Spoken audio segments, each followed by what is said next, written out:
Yo, yo, yo, yo, yo, yo, yo, yo, yo, yo.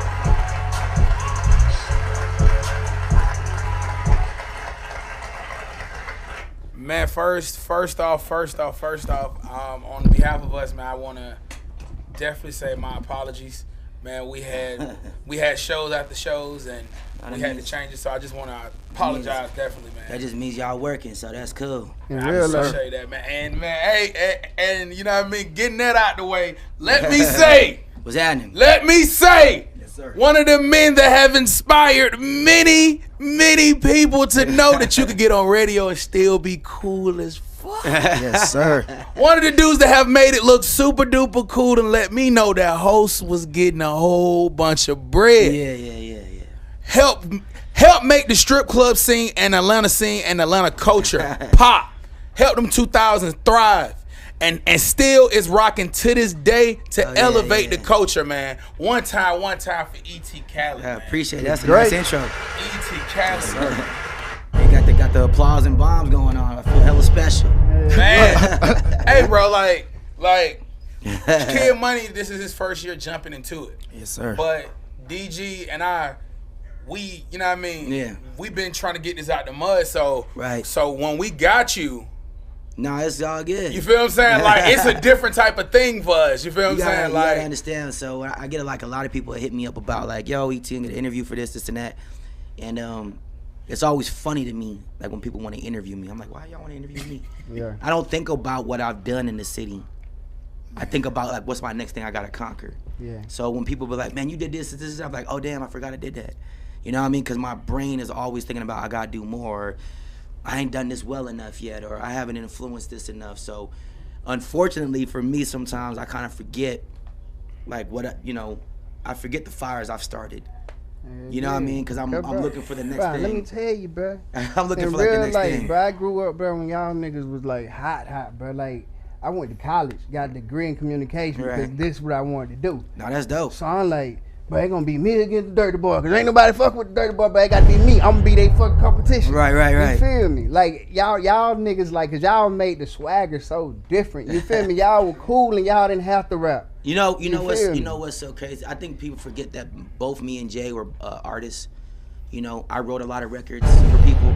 facts. Jay was Stewie Rock. Yeah, Stewie Rock. You know, so we both have musical backgrounds. Yeah.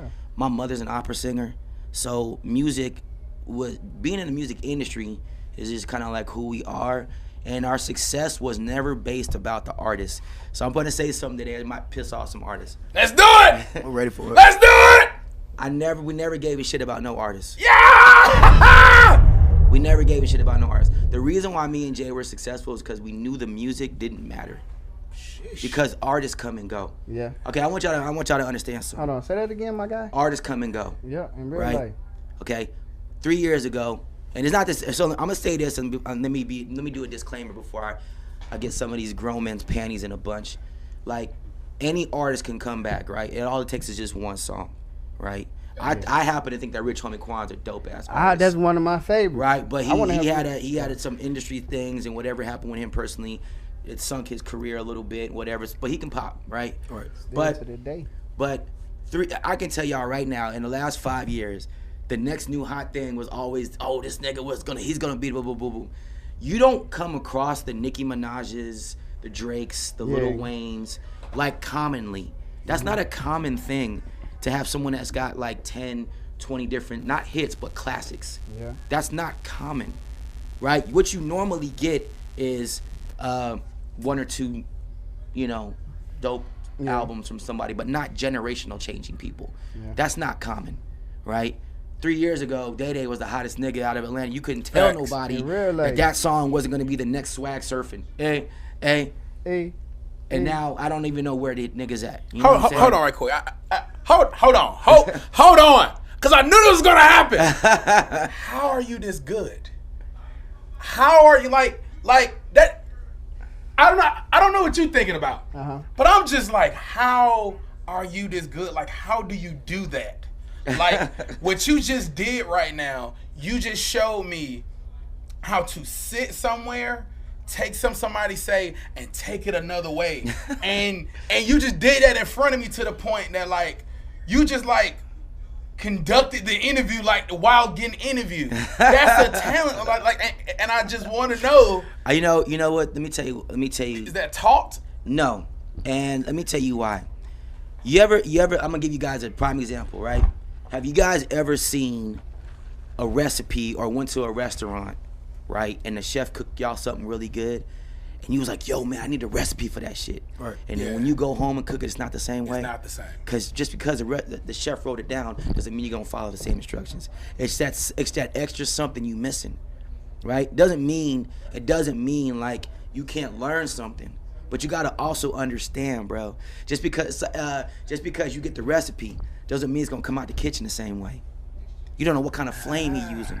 You don't know what kind of stove he using. You don't know what kind of pot they using, right? It's like when people talked about my hosting, all the legendary clubs I've been able to be blessed to be a part of to do, right? So I'm gonna tell you just some of the names. And I don't know if you guys have ever been into some of these clubs, but all these clubs, I'm going to say factually, blew up because of me and the promoters at the time. Everyone that came after me and them was just y'all got it was already built. You just standing on top of the mountain that we created, right? So, Obsessions, right? Club Mansion, I hosted for 5 years. That shit was popping on Friday because it was Friday, not because we had an artist, nothing. And people were coming from different states to come to that club on the weekends, right? Because they was watching us online. Yeah. Like Club Miami, Studio 72. I threw Nicki Minaj's birthday party at 72 in Club Miami for a weekend party.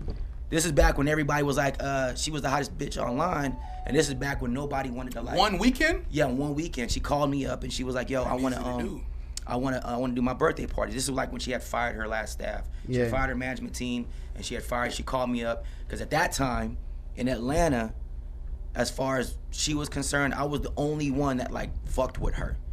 Everybody else was like, they didn't like her. Everybody that was in position was like, I don't like her rap style. I, on the other hand, was like, yo, everywhere I go, she's the hottest bitch online at the time, right?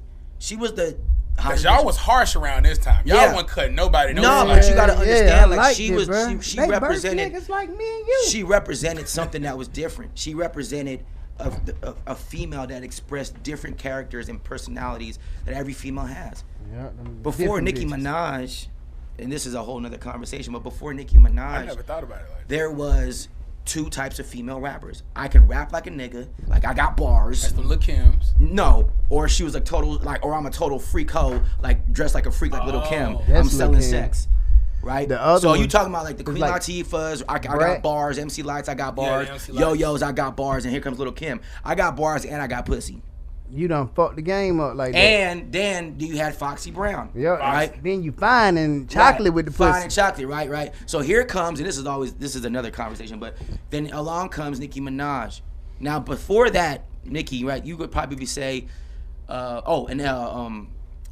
Missy Elliott. Missy Elliott was kind of funny in character. Yeah, she could. But here comes Nicki with bars, and she's a character, and she's a freak, and she's like the first of the new wave of the online, right? LimeWire days and MySpace days, right? That's how long motherfuckers been in this shit for, right?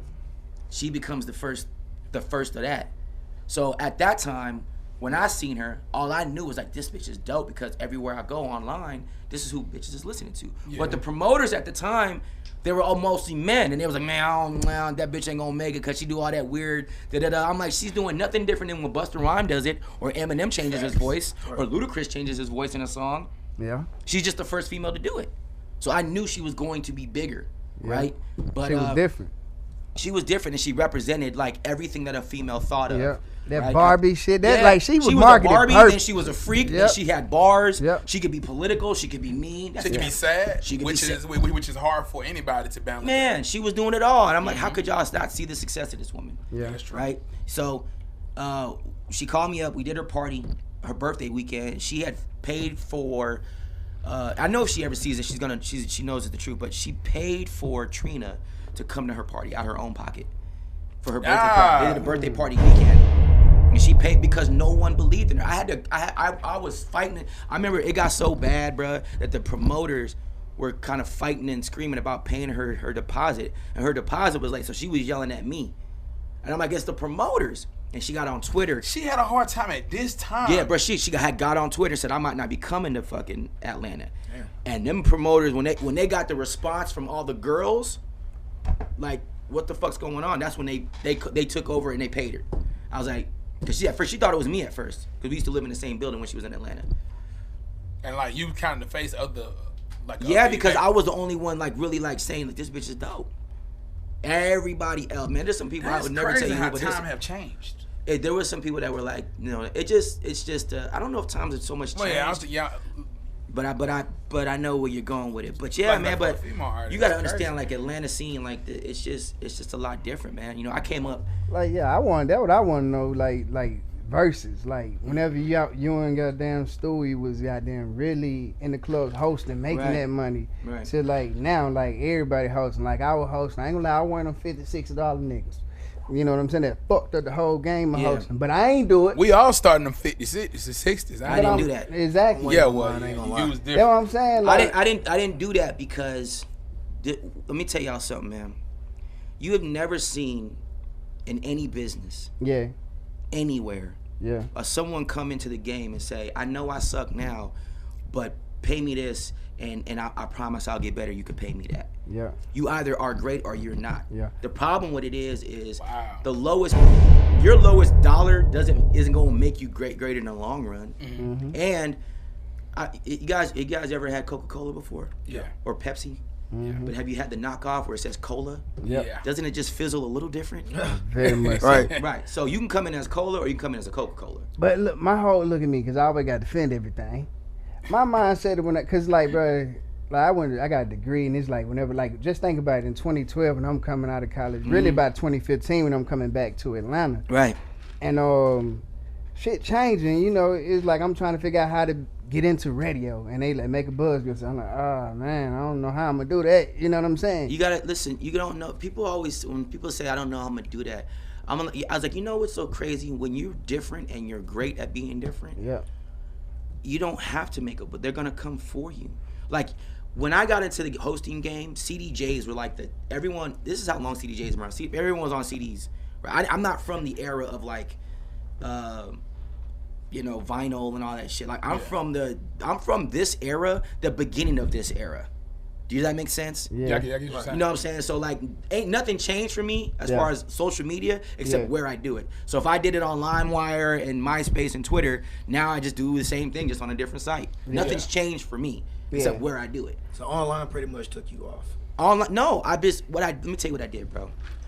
I went to the club and I knew how to rap. And I knew how to perform because I was already like a good dancer. I could rap. I could do all this crazy shit. That's how I got my name, E.T. the Entertainer. I was like, nigga, you do everything. So,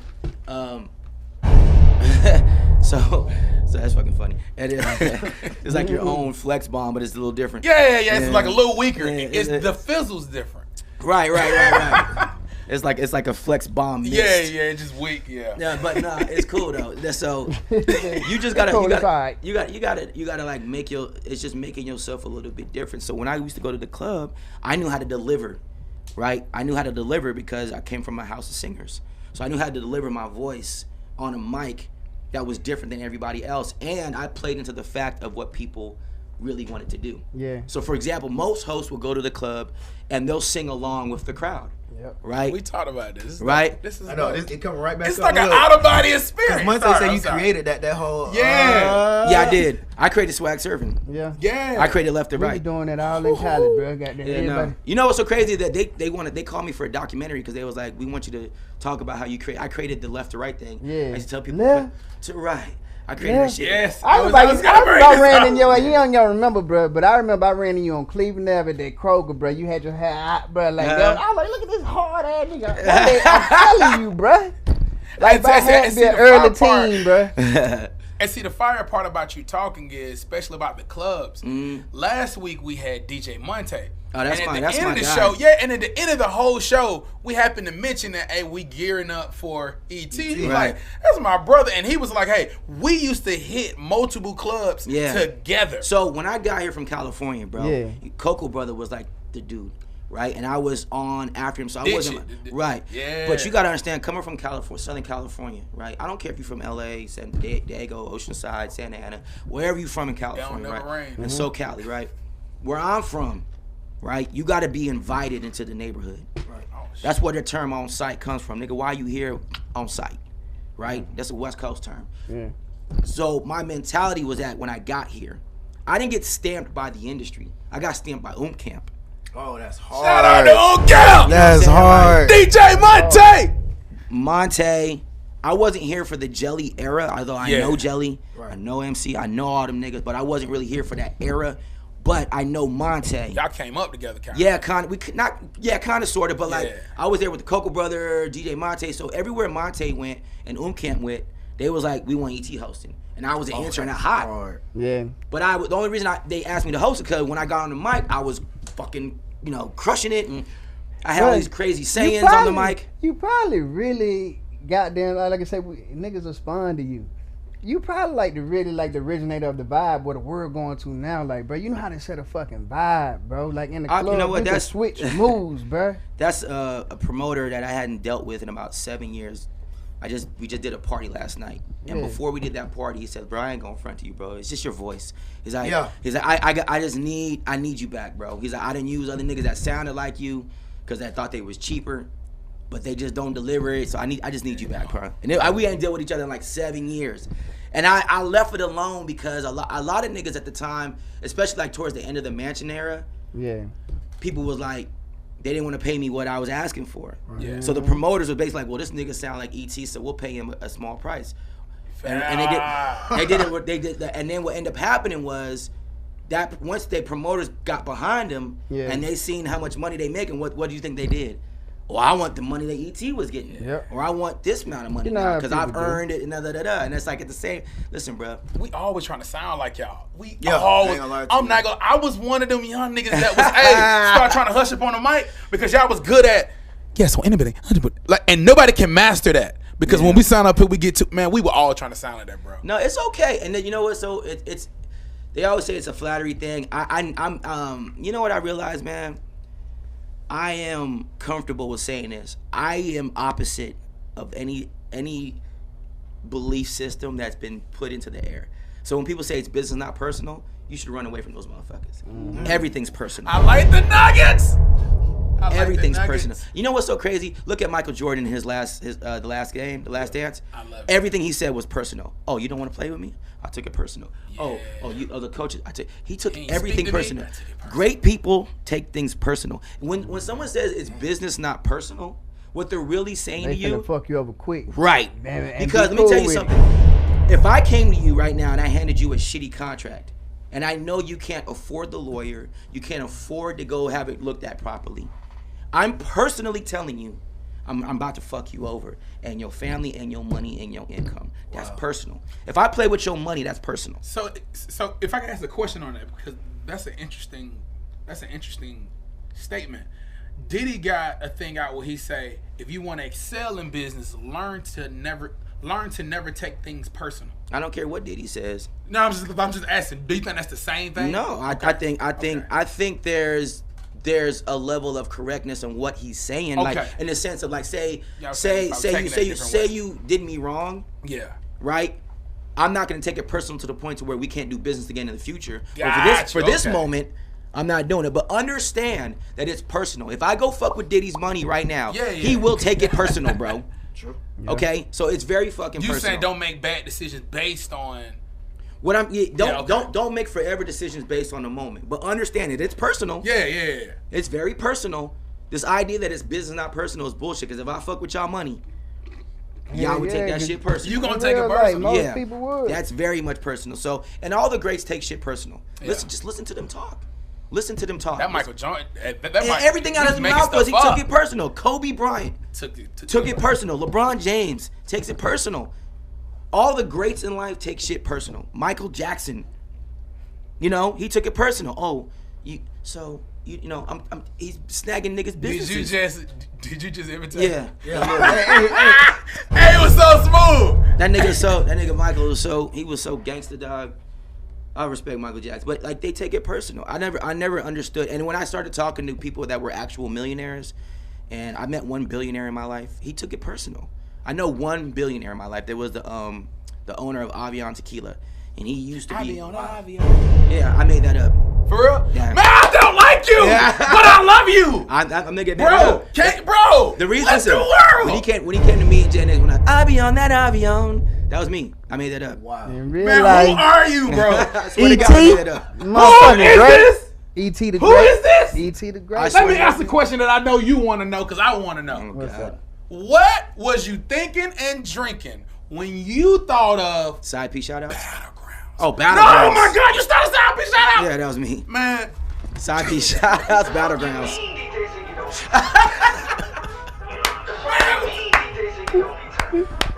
who I'm here with? Twerk Tuesdays, all that shit. So like you gotta understand, bro. Like when I started Battlegrounds, it was because I told you I used to work with Coco Brother, right? And he used to have Dig It or Dish It, Sorry, bro. right? And I hated Dig It or Dish It. It made no sense to me. There was no purpose and fun Behind that, behind it. It was like you got one day, right? And if you won, that was it. You just, I won. The next day, 2 new records. I'm like, well, what's the purpose of fucking winning? Yeah. So I said, fuck it, we're going to give them a week. And if they win for a week, we give them an interview. Right? Yeah. And then that way, they got a week. You give them time. Yeah, well, they got a week in a top 10 market. You got to realize Atlanta's a top 10 market. Yeah. But it's the #1 trend-setting market. It's a difference in marketing. That's not the same. So marketing is based off of like population, right? Yeah. So they go, oh, New York, LA, blah, blah, blah, right? How many markets does like New York influence? This is where you're gonna realize that Dirty Boys was organized chaos. I'm the nerd. I'm the producer of that show. You waste the night, man. It felt like whenever goddamn Dirty Boy, like whenever I used to look at the Dirty Boys, all I would hear was your voice. Boom. I And did. then you ain't because you and goddamn Jay Nick started sounding like. No, hold on, no. My fault. No. You good? You was in that story. You know what I'm saying? I thought I kicked you. Oh, no, This you You right was in here. the middle of, like, of that battleground story. Yeah. So okay. I'm so sorry. I just can't leave that alone. No. So the Battlegrounds thing was My I bad. just got tired of it. So That's what my I bad. basically did was I created it to where it would be a week long, and if you got for a week, then you got an interview, right? Jay was with it. He was like, yeah, let's do that, because that Dig It or Dish It shit, he didn't like it either, right? He was coming from St. Louis, so he was with it.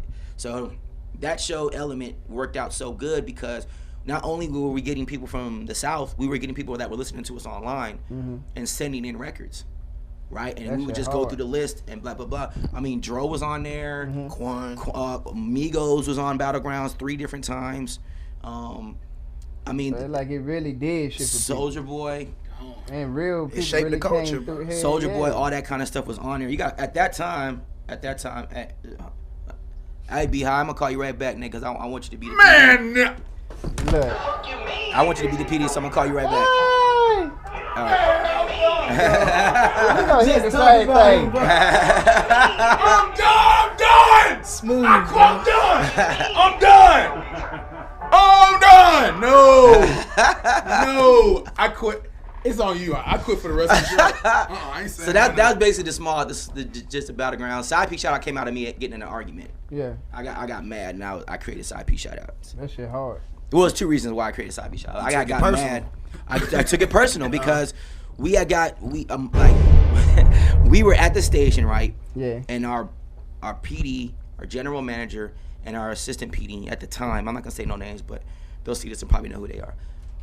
A month prior, they had said, yo, we want to do this because we were getting so much online listeners that people in other markets were stealing our show ideas, right? Yeah. And they were using them in other markets. So you'd hear Battlegrounds and shit like that in other markets. It's like, Oh, they were really using Battlegrounds of the market. they were like, using literally. bruh. I could tell you stories. When I left Hot and went to iHeart, Yeah. I had 4 different radio I had one personality. That fucked the whole world up, bro. I had 4 different radio personalities come to me. They used to listen to us online. Yeah. And one of them brought me a cake. Mm-hmm. And he literally told me, he was like, man, listen, my whole show, I ain't going front, bro. I stole Side P shout outs from y'all. And he uses it in North Carolina. Damn. What? Yeah, he told me to my face. He brought me a cake. That was his way of saying, I'm just letting you know, like, I got everything from you. Cards. Yeah. You know what I'm saying? Here you Cause go. they don't know it. They don't even know I didn't it. even get mad. I was like, bro, you know, whatever. You know, I created Twerk Tuesday, so whatever. Yeah. So he was sitting there and What the heck? yeah. It's So easy when it spill out. Y'all fuck it. It's just coming. It's just like, but that's how it go, bro. Like this shit, like he's a well-oiled machine with his thoughts. He can goddamn come up with some shit. motherfucking when I was doing when we did side piece shout outs, what happened was they were trying to take Battlegrounds away because what happened was, at least this is the reason why I think it happened. Yeah. It was so big for them that they wanted to do a nationwide Battlegrounds, the station. That would have been hard. Like, that's hard. We could do an online mixtape, maybe do something with live, whatever we was gonna do, and have them out and do it like a real. And they wanted to do it. I was like, bet, like, let's talk about this money. The moment I said money, all of a sudden, Battlegrounds wasn't doing good in the ratings. That's what they told me. Yeah, because you got to talk money, then nobody want to Now say they nothing. didn't want it. Now all of a sudden, my bosses I was like, you guys just came to me a month prior talking about let's do this shit. Yeah. Now all of a sudden it's not doing good, so I was pissed. And then my partner at the time was trying to tell me, the same day was trying to tell, not same day, but day before that was trying to tell me about like the difference between men and women and men pimping. I said women are cheat more than men, and they're more whores than men, and the difference is that they're better liars. That's the only difference. See, men, just because men get caught more doesn't mean they cheat more. We just not as smart as women. Well, the difference is hiding it. women, I don't say smart wise, it's cultural reasons. So if a woman gets caught with 20 guys, what's she get called? A hoe. All right. So she never wants to get caught. So what does she do? Hoe. She plans her dicks. So what she ends up doing, right? She caught all her friends are in on the lie, and she lies. She prepares it for the week in advance. Whereas a guy right now, say if a bad bitch says I'm gonna suck your dick right now, you be like cool, and then you think of the lie later, which is why your ass gets caught. There's no preparation. We don't premeditate the murder. You gotta premeditate the murder. So like I created side piece shout outs because I was trying to prove, one, I was mad, and the first thing, and the other thing I was pissed at the Battlegrounds thing that they took off, right? So I created side piece shout outs. And side piece shout outs, I said, they niggas like, how you gonna do it? I said, you know what I'm gonna do? I said, fuck it, side piece shout outs, this is what we're gonna do. Yeah. I'm gonna sit there and say, I'm gonna get on the air and say, you guys call in here right now, say the first name of your side piece and the side of the town that to stay on, but don't say your name. That shit hard. It was so genius. And It was so fucking genius. and So I told the fucking girl, genius. and then what ended up happening was 85% of the people that called in were women, from like 50 to 16, and they all had two. There might be a few guys in there with like one chick. Girls were calling in with 2 and 3 dudes. Shout out my dude Carlos. Making your point. Making my point. yeah. And the reason why is because I cater to the women's ego. Women act like they have no ego, but but giving them a platform where they can't be judged, the ego flows. Woo. That's why when you cut off them lights at the party, you dance. I knew you was a freak. Yeah, they got that. The lights on and shut, they get to hide. Right? It's like roaches. Damn. Nobody wants to be a hoe in the daytime. Yeah, yeah. You don't In the give night. this game away like a. Cause that makes so much sense. Yeah. Hey, bro. You just gotta observe. You know what the problem is? Is people see the prize and they run to attack it. If you just observe it, it'll come to you. Bro, hold on. This is why so many women be getting caught messing with best friends. Cause they like to mess with somebody that got something to lose. That means they can be more in secret. They can be themselves. Telling your friends, women are all caught in a lie because they don't. The judgment for women is so disrespectful in my mind. Like, I don't care. Like, I'm a guy that never asks a woman. Here, cause I don't wanna know. I don't ask you how many guys you've been with. I don't give a Hell fuck. no. You know, if it's clean, listen. As long as it's pink and don't stink, I'm in the ink. And they gotta be vegan and shit. I want some vegan pussy. Like, I want that good goddamn. I've had that all the time. It's Yeah, all that's what I'm good. trying to Yeah. tell you. Is it different? Yes, it's more like a vegetarian. Yeah, vegetarian. Yeah. To switch it up, though, let me ask you. What up? Hey, you gonna switch it up on that part? I heard that shit, and then my cameraman got all close, so I was like, oh, shit. It's okay, I'm sorry. I was wondering, though. What up? Because I know you say a lot about artists and how they come in. They seem like they kind of break themselves, in a sense, by going on the radio, right? Okay. Is there anybody that you had a lot of hope in that you knew that was going to break, that you kind of broke that artist? No, I don't. So let's get this correct, okay?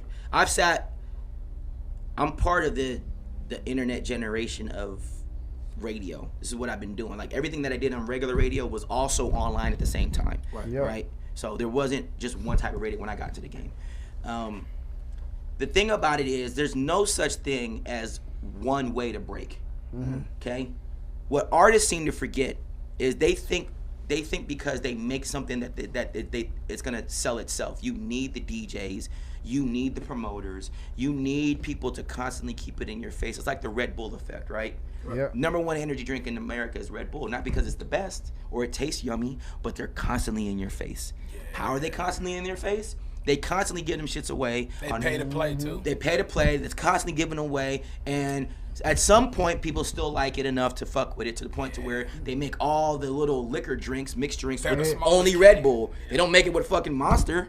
That's a great I like point. the different flavors of that shit too, the orange, tangerine, and shit like that. But That you shit know good. it because it's comfortable. It's always in your face. Yep. Not I because used it's to the work best. for energy drink, and you know they pay clubs to not take anything else. Right. So they're paying them. So like they're paying them for cans. Right. Then they paying them not to talk to me. And they give them away. They give 'em I can away. find one of them little, Cause they know them little shits cars ain't with the two good little for you. girls in there riding around, giving away cases of them shits on any campus. So they're free, and you pay for them. I got a dope It's ass. genius. I got a dope ass question, and it's a situation that's even more dope. Being like who you are, bro, like being as big as you are, bro, but being able to walk in the space you walk in. You know what I'm saying? Like you still, like you know how rappers niggas be like you lame when they rap like, yeah, shit, I walk with no security and shit. Like you're a type of person that people know who you are, but you still in a space where you could be you. You know what I'm saying? You Yeah. can walk around. Well, I don't know all the way. Cause he kick ass. You see that shit on his page? Yeah. I've been doing martial arts for like 8-9 years. So I've been doing mixed martial arts, Muay Thai mostly. Yeah. So yeah, you know, I fight and I train on it a lot. Ain't even on that. I ain't even talking about on that level though. I'm just talking about on the level like you know how people be like. I know what you mean. Yeah. I think that I don't. How do I put this? You know, I guess I don't. I've done so much within the city that I got like a comfortable respect. Yeah. You know what I'm saying? It's That's kind of what- like, oh, that's ET, man. He, you know, don't fuck with Exactly. him. You know what I mean? Oh, if I walk into the hood, but you gotta remember now who I get stabbed by when I came here first. Like, got? Uncan, that's the hood, my nigga. yeah, That's West the Side. streets. That's the street. So like, Yeah. I met That's West, and that's the SWAT. and I met the leaders first. So then when I got stamped by them, of course I got to the east side. I met Gucci Man, and I met Waka and Miss Deb, and I got stamped by the streets. Yeah. You know what I'm saying? When I wanted to do music, before I was pushing other artists, like it was like, you know, Miss Deb, Gucci, and was like, cool, whatever you want to do. You gotta understand, like I didn't get stamped by like industry sit behind a counter ass niggas. You know what I mean? I was fucking with the people. So like, for me, whether I'm interviewing, you know, Nipsey Hussle, Yeah. or I'm interviewing Wyclef, or How was the interview on Nipsey Hussle? Fuck And you was everything. one of the last I gotta ones to- goddamn- I was one of his last That's interviews. one of the last After ones. me, he had maybe I just one wanna or two throw more that out interviews, there. and then he was Yeah. murdered. That was one of his last ones Yeah. because he was promoting the. Yeah, I just want to put that out there. That's a big one. Me knowing that you was coming, bro, I got nervous. You feel me? My heart started got to do. I'm like, cause I'm like I say, bro, you growing up, That I nigga told don't you, get I nervous. felt like I was gonna be like, is me Jay Nick, cause y'all were cool, bro. Like, ready, you had Greg Street, Yeah. you got y'all, but I feel like, yep, they getting Greg Street ass, cause y'all were cool, like, you know what I'm saying? And it's just like, yep. You know, But- we were winning it. We were winning it. Like I said before, the reason why we never gave a fuck about the music or Yeah. of the artists, not because they suck or anything like that, Because but people buying most into artists y'all. come and go. You gotta realize once you make it about the people, you got everything about our show was designed by me. Like I produced our show. Yep. I ran the boards. I can tell. I talked the most. I pressed Yeah. the buttons. Everything that y'all heard funny, I edited that within like 2 minutes before it went on the air. Yeah. Like that was me doing it live. Yep. I didn't like it. We didn't do it like the day before. So if me and Jay were talking, he said something funny, I had to automatically hit record because I didn't know if it was gonna be funny or not. And I edited it and I put it together with something off of YouTube and made a clip and then I threw it on the air. That's why y'all. That's wow. This was so crazy. Yeah, well, So I was in school around this time, and that's when I was starting to get it. So I used to sneak and listen, Right. because when you in school for it, you're not supposed to listen to other stuff. You supposed to be trying to work on your own sound. I hear you. But what was interesting was we used to make a joke. Y'all sound like a cool infomercial. Like it was like very quick witted. Like Right. it used to be very quick. like commercial. He's doing that.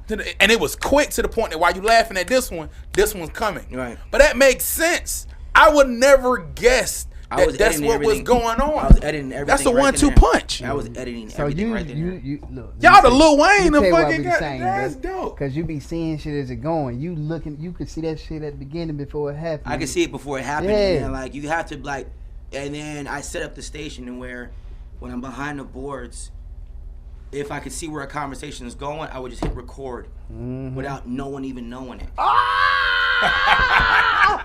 Sometimes we feel like I be invading people's privacy, but I don't be want to say. You know what I'm saying? You want that shit to be as organic as possible. You want the organicness, but it's knowing what to do with it once it becomes organic. Yeah. And you know when they hit stop, where's the funny at? Yeah. Where's the point at? That's something you can't teach. Like when people are like, where'd you go for communications? I always tell people I went to NTU, Natural Talent University. Nigga, I don't know what to tell y'all motherfuckers.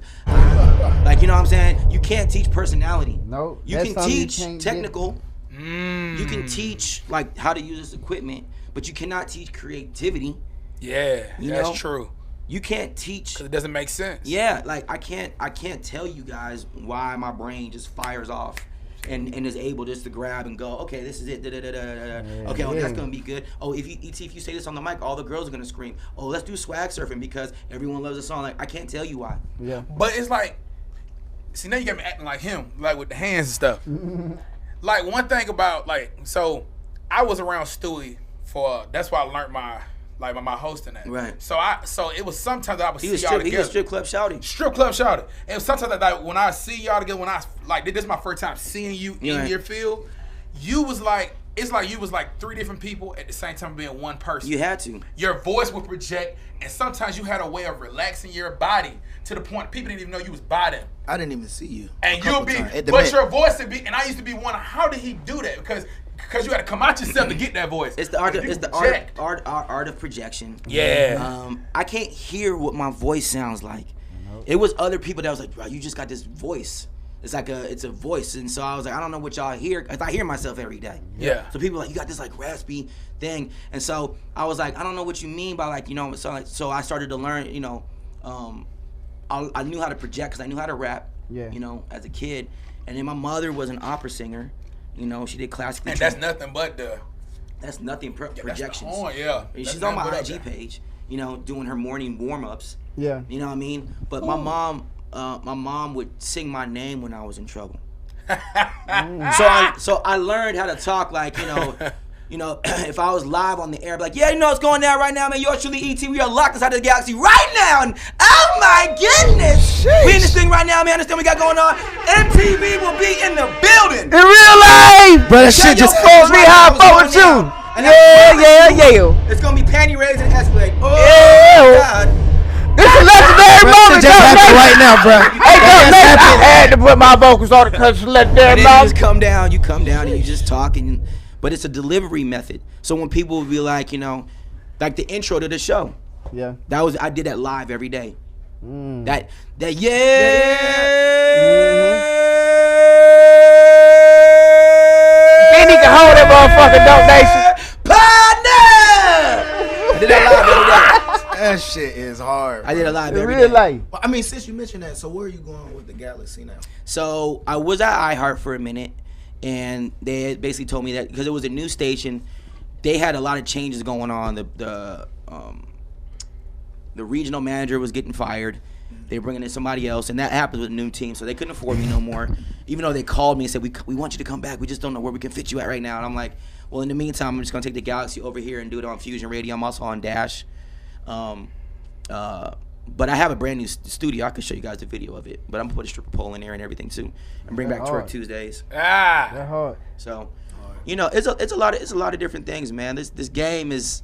It's funny now I'm talking to you guys. I'm like, damn, I do know a lot of shit about this game. Like, artists. It's spilling out. And like, so I told my guy today what type of interview this is going to be. I said, this is going to be an interview within an interview within an interview. And it's because as we're interviewing you, you're teaching. To learn not to, because I have so much to say. Yeah. But let me just. But see, that's the point of being here, especially like again, and I'm saying like he's new to this, but for us, right? This is like you want to fight and then you go and you get to meet like Bruce Lee and y'all talking, but y'all learning like he's like teaching you stuff as you talking to him. Okay, let me ask you guys this. So what's been the hold up for your success?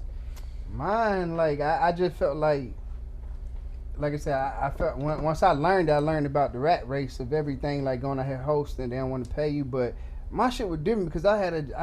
Don't tell me what your shit is, Here because we that's go. not for you to decide. I'm not. I was finna. No, I was finna talk about why I ain't care about the $50. Get him, No, go ahead. No, because I'm not getting on him. I'm just saying, like, we have, like, everyone that We thick skinned. everyone Yeah. around, like, I've done it before, so Yeah. I'm not telling you. Oh yeah, no. I'm just saying, like, you can't tell somebody else what they're feeling and the reasons for why they didn't do it. Yeah. You know what I mean? So I understand where you're coming from, but, like, when I ask you, like, Yeah.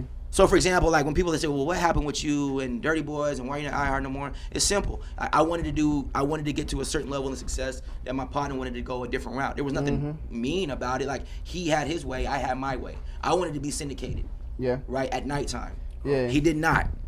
That would have fucked me up. And Just that simple. It was no. We got in the game. It wasn't like we were like some 60-year-old men. So I was like, shit, we're both young still. We got our hair. So you do your thing. I'm gonna do my thing. Okay. iHeart made an offer. Y'all don't do our boy Stewie like that, all right? See, cause like We all you know, have there's a our lot of hair. rumors and shit like that. People was out here like, man, goddamn, they were both supposed to go to iHeart Radio when their We were. contracts up, and then We goddamn, were. We were. Stewie didn't go whenever he went. You know what I'm saying? We were, and he didn't. Yeah. And that was it. But the thing about it was, there was a lot of other people in the ears.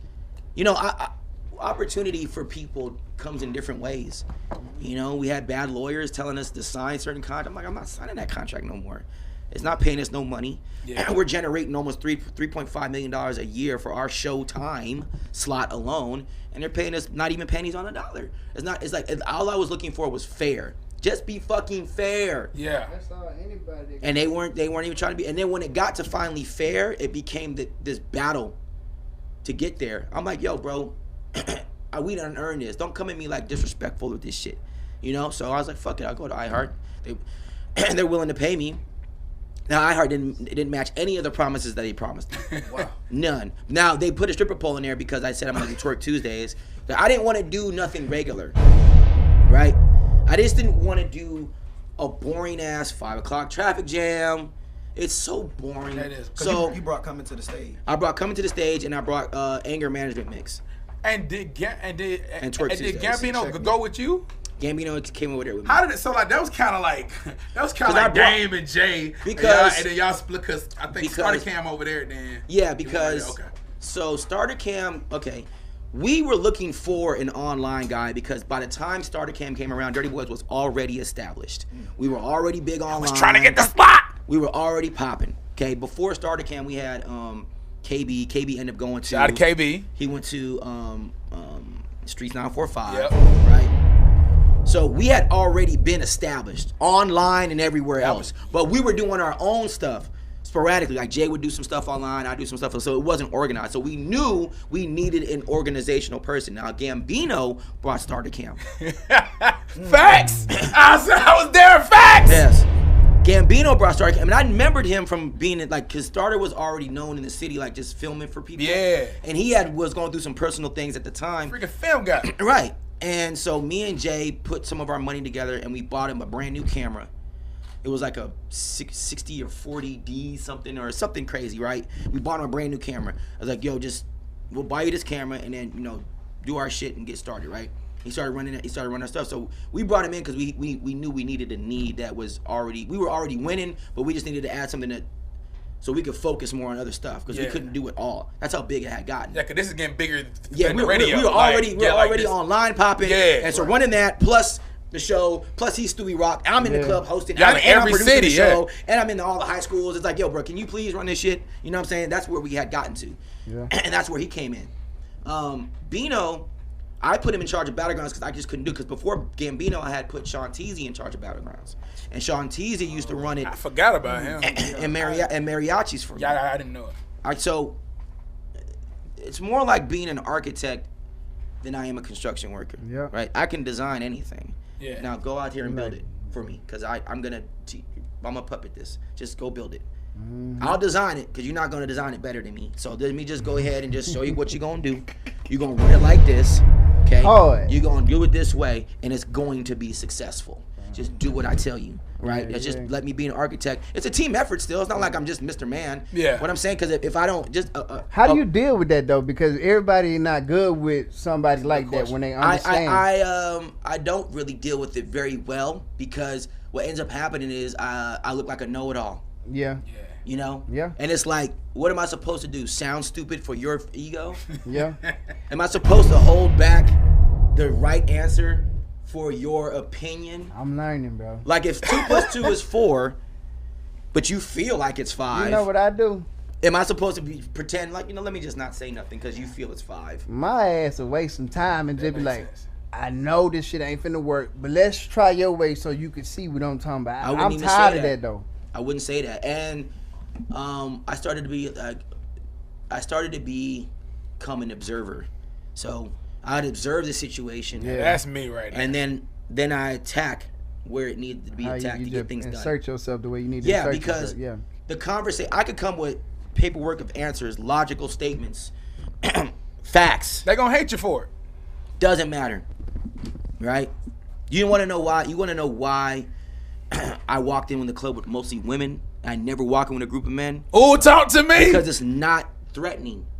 I said that. It doesn't threaten anybody, right? I used to walk in with 30, 50 girls.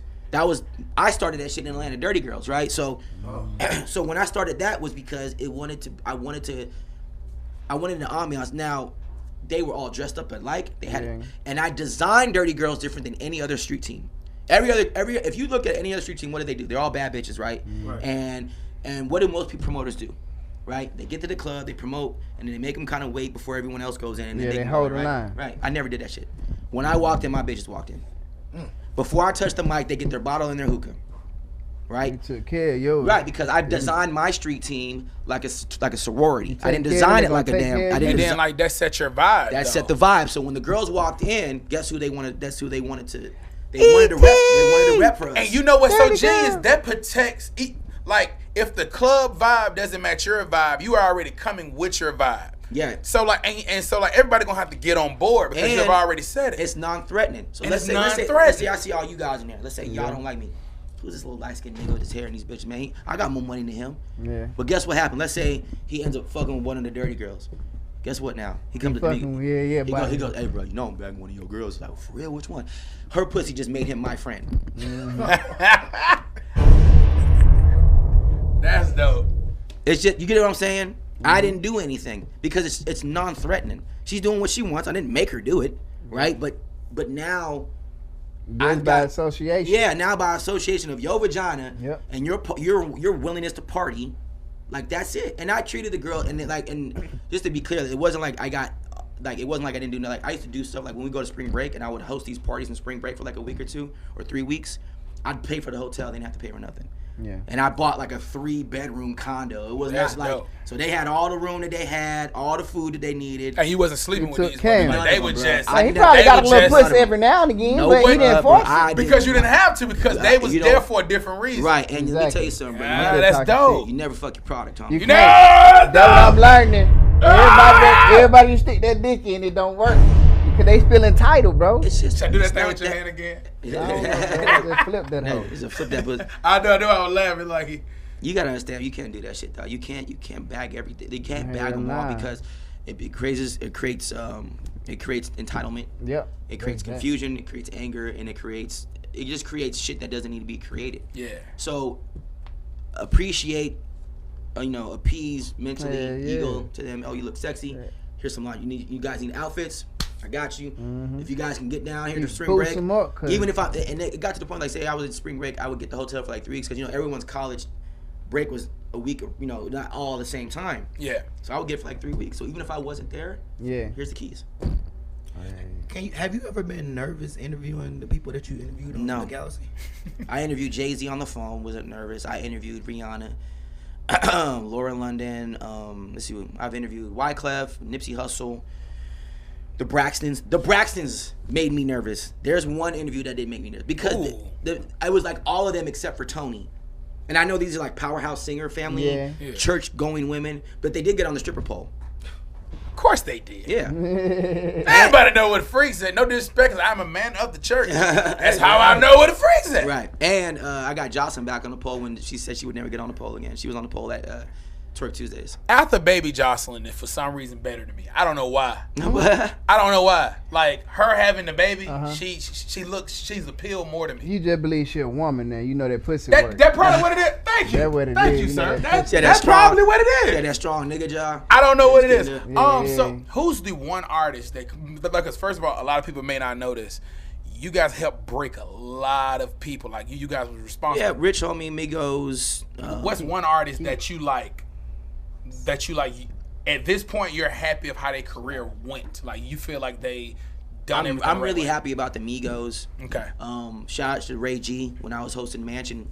The Migos used to be. I mean, there's a lot of other artists, but the Migos used to be in the VIP section in the corner, and it was like Flipper the Skipper. It was like the Migos, and at that time, they had a song that buzzed because you gotta remember Bando came out first online.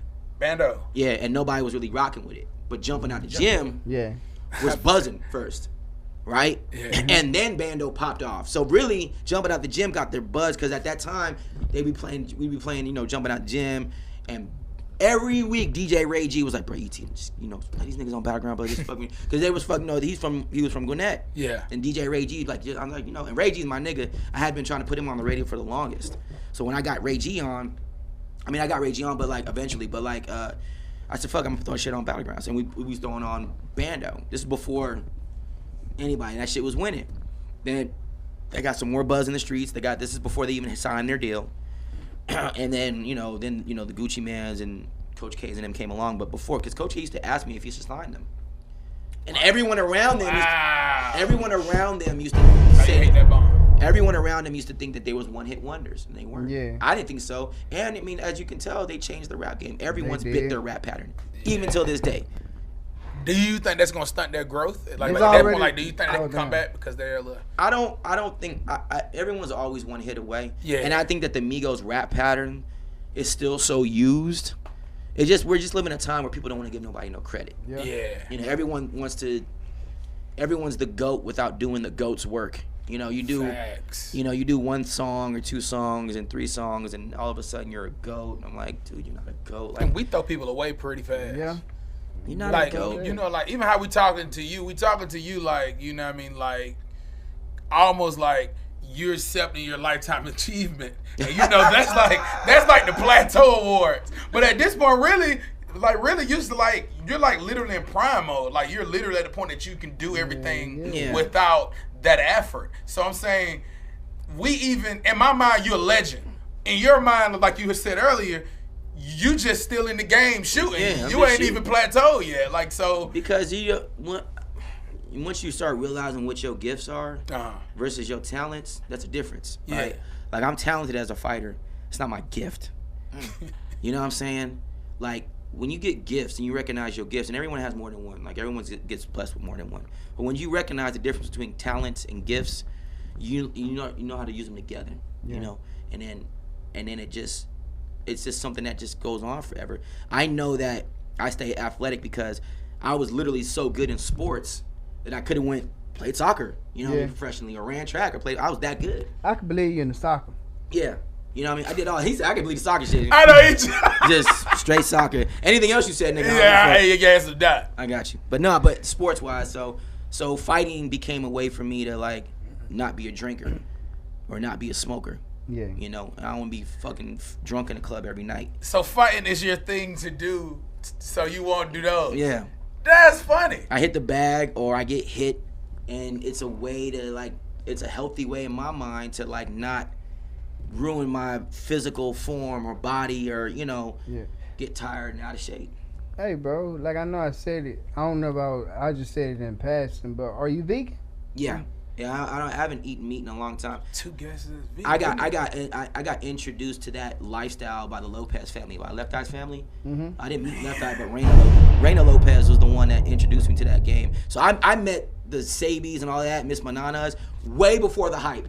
And let me just tell y'all something. If y'all doing any type of gel CMOS, it is not fucking CMOS. What Jail you mean? CMOS? Hold on. All that You want the Irish, capsules? man, all that gel shit is not. Whoa. Shit. Go It ahead, is I'm not CMOS. Let me tell you something, bro. You gotta get said it jail. in the rawest form, right? If you get it in the raw herbal root form, Yeah. yes. Yeah, okay, That's yeah, I sea got some moss. of that too. You can crush that up into powder and get it that way. Oh, but those It's- capsules not. Man, please listen, bro. All the people are so hyped on this shit because they get online and they try to find it. Once it becomes monopolized, like people are Yeah, just it trying ain't to like. real no more. It's just you can't find the real. I got the real. And the funny thing is I still deal with Miss Manana, like my herbalist. She lives out the country, so she gets all her herbs from either like South America, Africa, or like Belize or something like that, right? And it takes time for her to get them to me. But when I get sea moss, when I open the bag, that shit stinks. Mm-hmm. Real sea moss is like And the ocean. It tastes like the sea. I was just It about tastes to like the say that. sea. You Some got of the capsules ain't real. Nah, because what happened is his mom, she takes that shit, she grinds her shit, she literally puts her shit. Okay, so Yeah. our connect is good. Yeah, We yeah, say, yeah. okay. Yeah, no. Get I me was trying to straight, say, Papa. nah, But hell but it's a lot of different herbs that you gotta take. Like Yeah. you gotta Okay. really like. I take stuff. I take Right. yohimbe. I take all kinds of stuff. Beet powder, sea powder. moss, I got- cayenne pepper. Cayenne pepper. I take the medium heat version. There's like 3 different versions. I don't know if y'all know. Yeah. I don't. Medium heat version. I take this other stuff for your melanin. Keep your melanin strong. Yeah. Right. I take Like Slippy. What about Slippy? I take don't know. horny goat weed Horny goat weed. mixed with yohimbe. What the fuck is is horny that? goat weed? I knew you was different. My nigga. I'm telling you, bro. I'm weird. I don't drink alkaline water. Everything I drink is distilled. Okay. Oh, can you break down the steel for me? Because people always say it, but it just never helps. In Like, a what exactly. in a nerdy version, so your cell replenishes its other cells with pure H2O.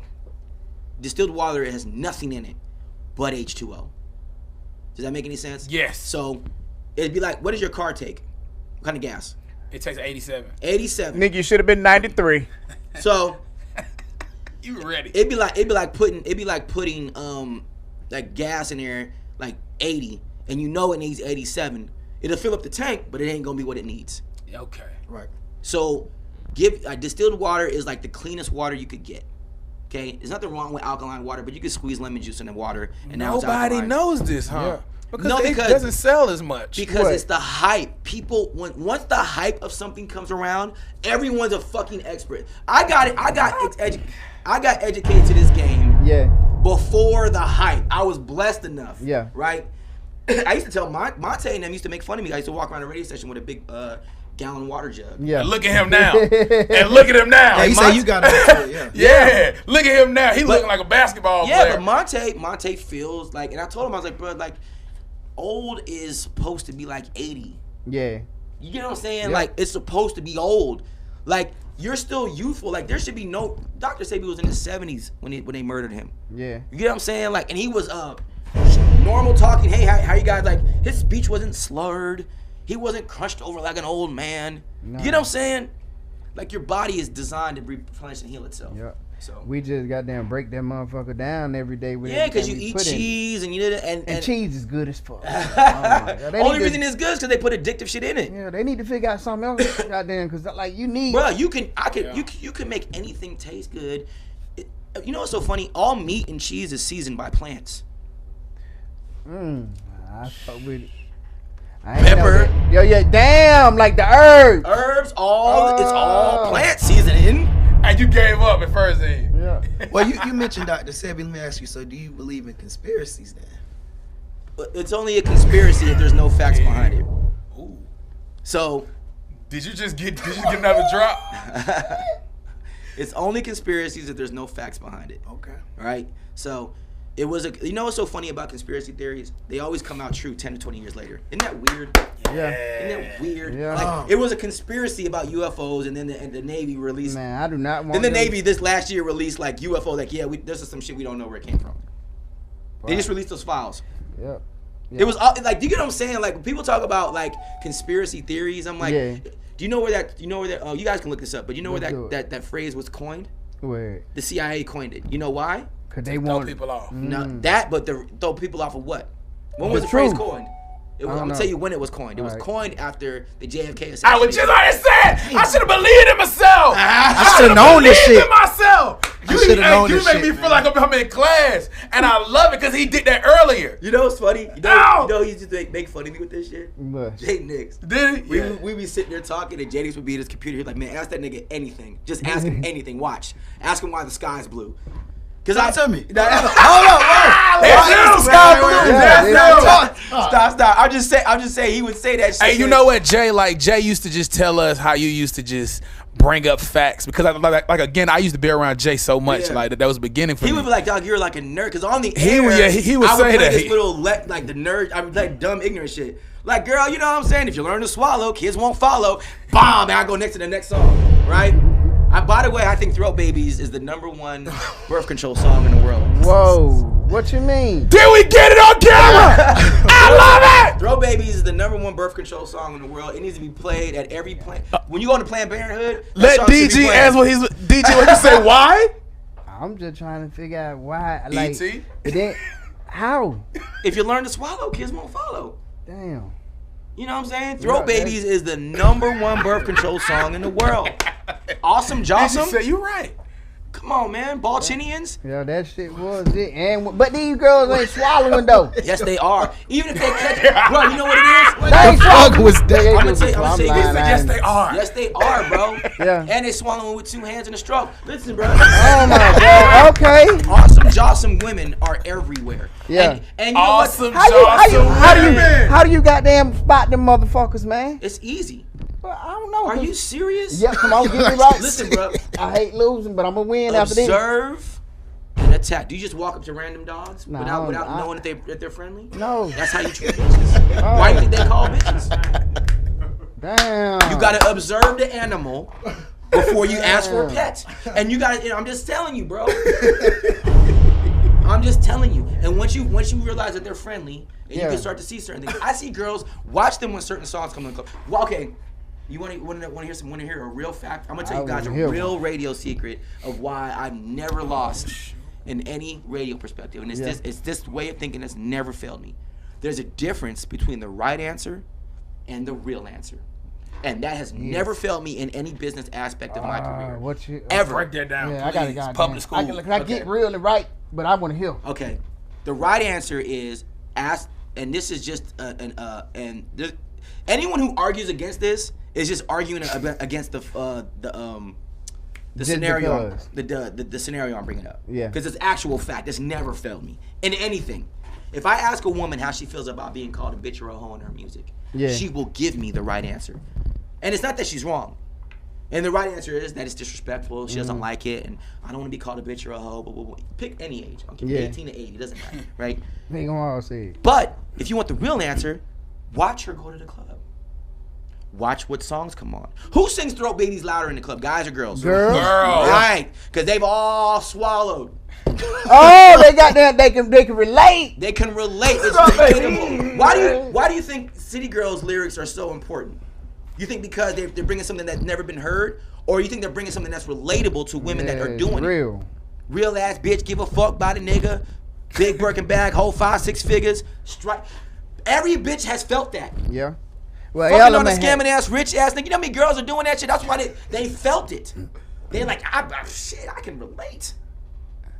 Damn. It's relatable. There's certain songs that are relatable. This shit I ain't experienced yet. There's certain songs that are relatable, and there's other songs that are dreamable. Right. Ooh. Right? Like certain trap songs, like I'm not really no trapper, but I dream about it. Like, yeah, go on, Future. So that life. I'll rap them lyrics. Hey, you know what I'm saying? Yeah. And there's other songs that are relatable.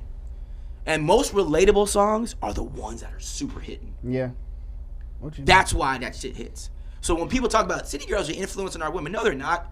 They're just speaking from the volume of what's already going on amongst the crowd. Sheesh. They just bringing it to the forefront, magnetizing. They're just saying this is what's going on, so we gonna rap about it. They're relatable.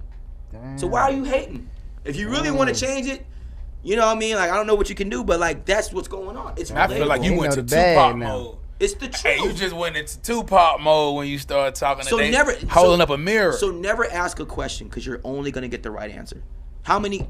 I did this thing on the air called the magic number versus the real number, right? And I said, and this is this is how you present it to the ego of a woman, right? The ego of a woman is that she feels that because they all think that they're queens, and because she has a vagina, right? And because some dude has done the most to get some sex. Yeah. So in their mind, they just levitate above us, right? In their brains. So cater to that ego. It's easy. It's out in the open. So I said, listen, ladies, this is how you present it. Now, if I would have got on the radio and said it this way, nobody would have called. If I would have got on the radio and said, man, ladies, man, just call and tell these motherfucking niggas how many guys y'all fucking. How many guys y'all bagging right now, so they know they're not doing it like y'all. They're not out here fucking as many people as y'all. Nobody would have called. They'd have been like, hell no, I'm not telling them, you know what I'm saying? I ain't finna snitch on myself. But you present it, cater to the ego. Ladies, and what does a woman always feel like she's got a leg up on? Men.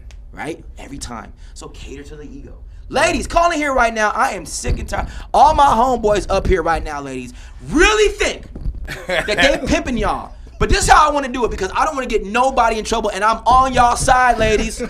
I want y'all to do this right now. Calling here right now. Tell me your magic number and your real number, but don't say your name. I just wanted these guys up here to know that y'all pimping way better than any of these men up here. Because they don't believe me. They think they pimping y'all. Now the ego's in place. Yeah, girl, these niggas think they running us. They don't have You change the perspective. The perspective is your ego is in the open. That's hard. So now they calling here. What's your magic number, girl? 10. And I said, I know every girl's magic number is anywhere between 4 and 9. That anywhere in between there. Like guys could have slept with 20 girls. Somehow, only women have slept with like 4 or 5 guys their whole life. Like they ain't none of the 20. I think I had to start thinking like, bro, they just as much. But if I had sex with over 100 women, I think that most of them had sex with over 100 dudes. Yeah, women were calling in from 16. One woman called in, and she was a grandmother. She had a lot of dicks. Nigga, what? She said she told her husband that he was the 6th best man she ever been with. Whoa, that nigga had 5. And she married him. And I said, so you stopped with him? She said, no, I told him he was the 6th. She still was fucking other guys. She got other players on the team. Yeah. He was the 6th up. He's the 6th man. He's the 6th man. He's the best one. He the 6th So she best married one. him like, yo, you the best. There's 5 of them in front that might get that pussy every now and No, again. she was fucking other guys after him. Cause she was still bagging dudes. And she was married. Yeah. This is my Never, and he cater to the ego. And he could never catch it. The right answer versus the real answer always is about observation. If you want the real, you have to observe. If you want the right, then you ask the question. Never ask the question. I don't never ask no questions. That You gonna goes get the just answer. so many ways. It though. does. That's not even. Yeah, Could you imagine if I would have brought Twerk Tuesdays and presented the idea to the bosses as a verbal paper sheet? So I'm going to put a stripper pole in here, you guys. And what I'm going to do is I'm going to have a naked girl in the studio live. Shaking that ass a little bit. I didn't do it. I just did it. And then it worked. And by the time they realized it was working, they was like, well, shit. Side piece shout out the same way. Side piece shout out was working so good that when we brought Battlegrounds back, they was like, well, you can't get a side piece shout out either. Because it's doing good. So you had to do both. But I couldn't have brought that to them and presented it as an option, because they would have gave me the right answer, which that is disrespectful. And we don't think a lot of the women would listen. And 85% of people call them women. So you get check me from? Check me if I'm wrong. Yeah. So check me if I'm wrong came because That's dope. we were having conversations, and I would say that off the air. We'd be like talking like this. I'm like, shit, check me if I'm wrong, bro. Yeah. Should I have not da-da-da? And I was like, you know what? I'm going to do that on the radio. Fuck, let's find out. And that's where check me if I'm wrong came from. Let me call and just... check me if I'm wrong. And the scenario would be a woman did this or a guy did that, blah, blah, blah. And this was the response, check me if I'm wrong, calling here right now. And people will call in and check me wrong. It's always based off the people. The moment you think it's about you, you will lose.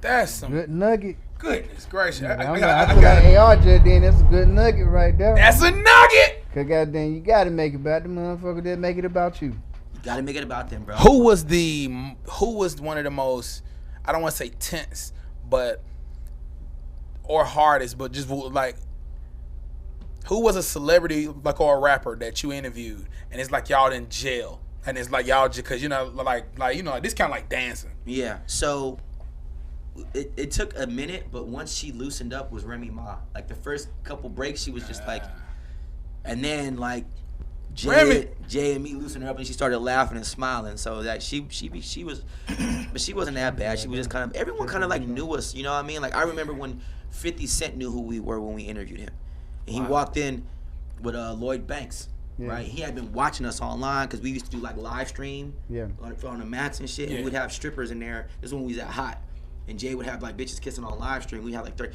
We didn't know that 50 in them was like viewers. And so 50 walks in and goes, "Yo, ET, man, what's it? Where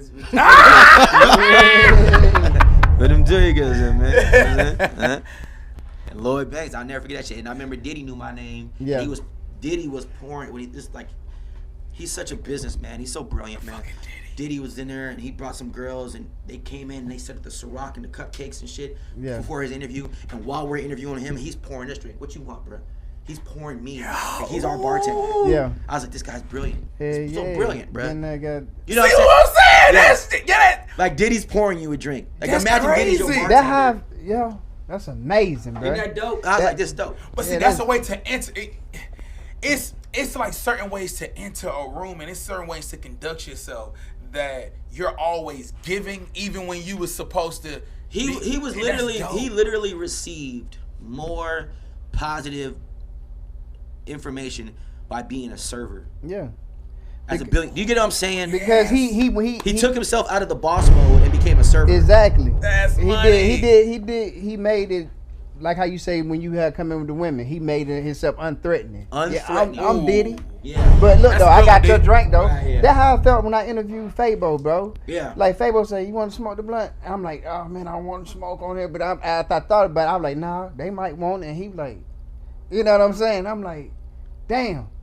Everybody don't smoke with Fabo. Yeah, let me hit that motherfucker, man. You know what I'm saying? So he made that conversation flow. Yeah. It's just like he made it easier for you to chill with him. I think Fabo was genius musically. I heard a lot of records that never came out. Right? He had a record called Friends that never made it anywhere. But I'll never forget because he was like singing. And me and J Nix were sitting like, damn, this motherfucker's song is dope. And it never came out. And he just had other stuff going on in his life at the time for whatever reason. But I think, Fable's one of those guys. It's just like, a musical talent. Even if he doesn't come out and become the next big star again, he definitely has records he could probably write for other people and make a lot of money for. He's brilliant. Yeah. Hey, if I can ask the question on that, how you feel about how you feel about it's been a situation where there's a problem because Fabo was in the group, but most promoters would rather pay Fabo instead of paying the three members. How you feel about the three members kind of feeling like? I've been split. I've been split seats like on that. I don't know how to put this. It's kind of like there's some groups where there's a star. You know, there's always a main lead in a lot of different groups, but then there's people like I feel like Crime Mob as a group they were the shit, but individually they just never popped off. Yeah. Do you get what I'm saying? Yeah. Like, I just think I never got to like a super successful level. I wouldn't say pop off, but whatever. Yeah. They didn't. Fable's one of those guys that could have been by himself. He was dancing, he was rapping, and he was a character. He was funny. Personality. He had personality. He was a rock star vibe. Like, you can't. It's hard to beat characters. Yeah, that's one thing. I don't care what you study. It's like being a battle rapper. Like, you know why it's like Eminem and Ludacris. Like, you don't want to battle those guys, not because you can't rap, but they rap with character. They're funny. Yeah. They're witty. Yeah. They're gonna say some funny shit in a funny way. You're gonna try to be hard. It's not gonna work, my nigga. Yeah. Actually, that is really true in the whole culture, like the battle rap culture. Yeah. Certain people win not just because they have hot lines, but because their character is so they deliver big. It differently. Yeah. You and not just to say can't that the group wasn't dope. It's just some niggas just have a different vibe or swag that that brings something different to the table. And Fable just brought something different. I don't know why. Yeah. But a lot of people recognize Fable because they danced with him. Yeah. And he had the lines that people sang. Yeah. Barbara. I asked. You know who he was talking about right now? When he said that. Yeah. Yeah, I had asked him that. I Who did. you talking about? Please. His mom. Nope, got your ass. Set him up. Nope, no It shoot. wasn't his mom? Nope, Barbara Bush. Barbara Bush. Barbara Bush got his ass. I thought it was his mom. Okay. Nah, Nobody yeah. oh wait, Hillary Clinton. Okay. Yeah, I don't. Oh wow. That was that. Yeah. Okay. I get Yeah. it. I thought it was something other than that. I thought that But was that's the my obvious. point. That's my point of his genius. That's crazy. Yeah. Is that you're so dope? You're just saying a random first Oh, lady's hell name, yeah. and everyone remembers that line. Exactly. Tied it up. Yeah. Yeah. He's He's saying, you know what I amazing. mean? You can't teach that. You can't. And I remember, like, I appreciate my college days, even though I feel like that I could have did this shit without it. You know what I'm saying? But I appreciate it because it's like I learned that one thing that can't be duplicated is the personality. You know what Yeah, I'm you saying? either have it or you don't. And Yeah, that's dope. and also too, you know, I learned from where the business was happening. Yeah. You know, like I don't want like you know it's funny when you go to like learn to be like a surgeon or a doctor, like you're in there with like surgeons, like they're the ones teaching you, Yeah. right? So why am I gonna go to a broadcasting school Yeah. or company in my mind That's what I learned. where they've never been successful? That's what I learned. What are you gonna teach me and you never made it? Ooh. Like where do you like all you're really telling me is that you went to a lot of games and you sat in the stands and you watched the games a whole bunch, but you never got into the game. You never sat on the sideline. Yeah. You never did. Now, if someone's teaching broadcasting, that's actually like Be High. Yeah. Be High is a professor. Yeah. Oh yeah, so we were talking about that. Yeah. Be High makes sense. Yeah. Be Yeah, High teaches yeah. broadcasting, Be but he's High's also a on the professor. radio. Like that makes sense. Now You I'll go you learn didn't know from that? him. Yeah. Be High is like bruh. Be High's on This the radio. nigga Hustle is super dope. And he It's teaches a school. at CAU. Or he used to. I don't know if he still does, but he did at CAU. That makes sense. Now, I'll go learn from him. I'm not about to go learn from you just because you got a bunch of equipment. Yeah. You never made it. What you gonna teach me? How to really be a good game watcher? Yeah. Wow. Because every station has their own different programs or different ways of doing stuff. Like, you know, and you learn and then you adapt your way. You know? You learn you can't go to a school and say after I take this degree my ear's developed. You have to develop your ear. Yeah. That takes time. Yeah, and that's what I learned. Like once I had graduated, I was like, I break shit down. I was like, I got a bachelor's of arts, so that means I got to be creative. So that means I got to innovate. I got this degree to say that I can do this, but I have to figure out something that can be integrated in what I'm doing to be acceptable and up to par. Mm-hmm. You know what I'm saying? So That's now, dope. when I learned that it's so much like shit, nigga, I could have got out of school, start working on this. Right. You know what I'm saying? But I had to figure out. I went that route, which I'm grateful for. But it's like I went that route to pay. It's like you paying somebody for this knowledge that you could obtain just by living. Yeah, and or going to where the source is at. Yeah. You know, and you can that you was can't really good. you can't like I just got what you said. you can't learn creativity. You either have it or you don't. And I never listen to other people's radio shows. Wow. That's what I be telling them That's about what I was- podcasting. That's what I was saying. My teacher used to tell me, and I used to get caught because one person in the class will also do it. Be like, man, he stole that. Like you couldn't listen to. He say you couldn't listen to nobody else. Because it like when people were like I appreciate it when people like, yo man, I used to listen to you when we doing like battlegrounds or we're doing like side piece shouts or we're doing let goes and all this stuff or we're doing twerk to, you know, they're doing something or we're doing stripper checking. Everything that they listen to, I never listen to nobody else. Yeah. Because I was producing a show and I never wanted to be the one to say, I got the idea from this, and you know, I didn't mind being the nucleus of what everybody else was stealing from because they're less talented, but I never wanted to be the one that was like, yeah, I took a little bit of that because you know I didn't have the talent to create it myself. I never want to be that guy, ever want to be that fucking guy, like not even close. So I never listen to nobody That's else, how ever. I don't give a fuck what you're doing, even if you're successful at what you're doing. Don't care. I'd rather have if I'm successful at what I do, I want all my glory. If I suck at what I'm doing, I want all my glory. It's mine. But the moment I take something from you, it's shared bullshit. I'm less talented. Oh, that nigga E.T. said, he's doing E.T. says where he makes girls bend over in the club. I'm gonna do my version of that. Corny. Less talented. Oh. They always get out them clones. Oh, he said to do this, put the cell phones in the sky. I'm gonna do that shit too. Less talented. Because you're not doing nothing to identify yourself. What's another McDonald's on another corner? McDonald's, right? Yeah. But what's that specialty restaurant? What's that burger place that's, oh yeah, burger, I gotta go I there. can go there. Because it's different.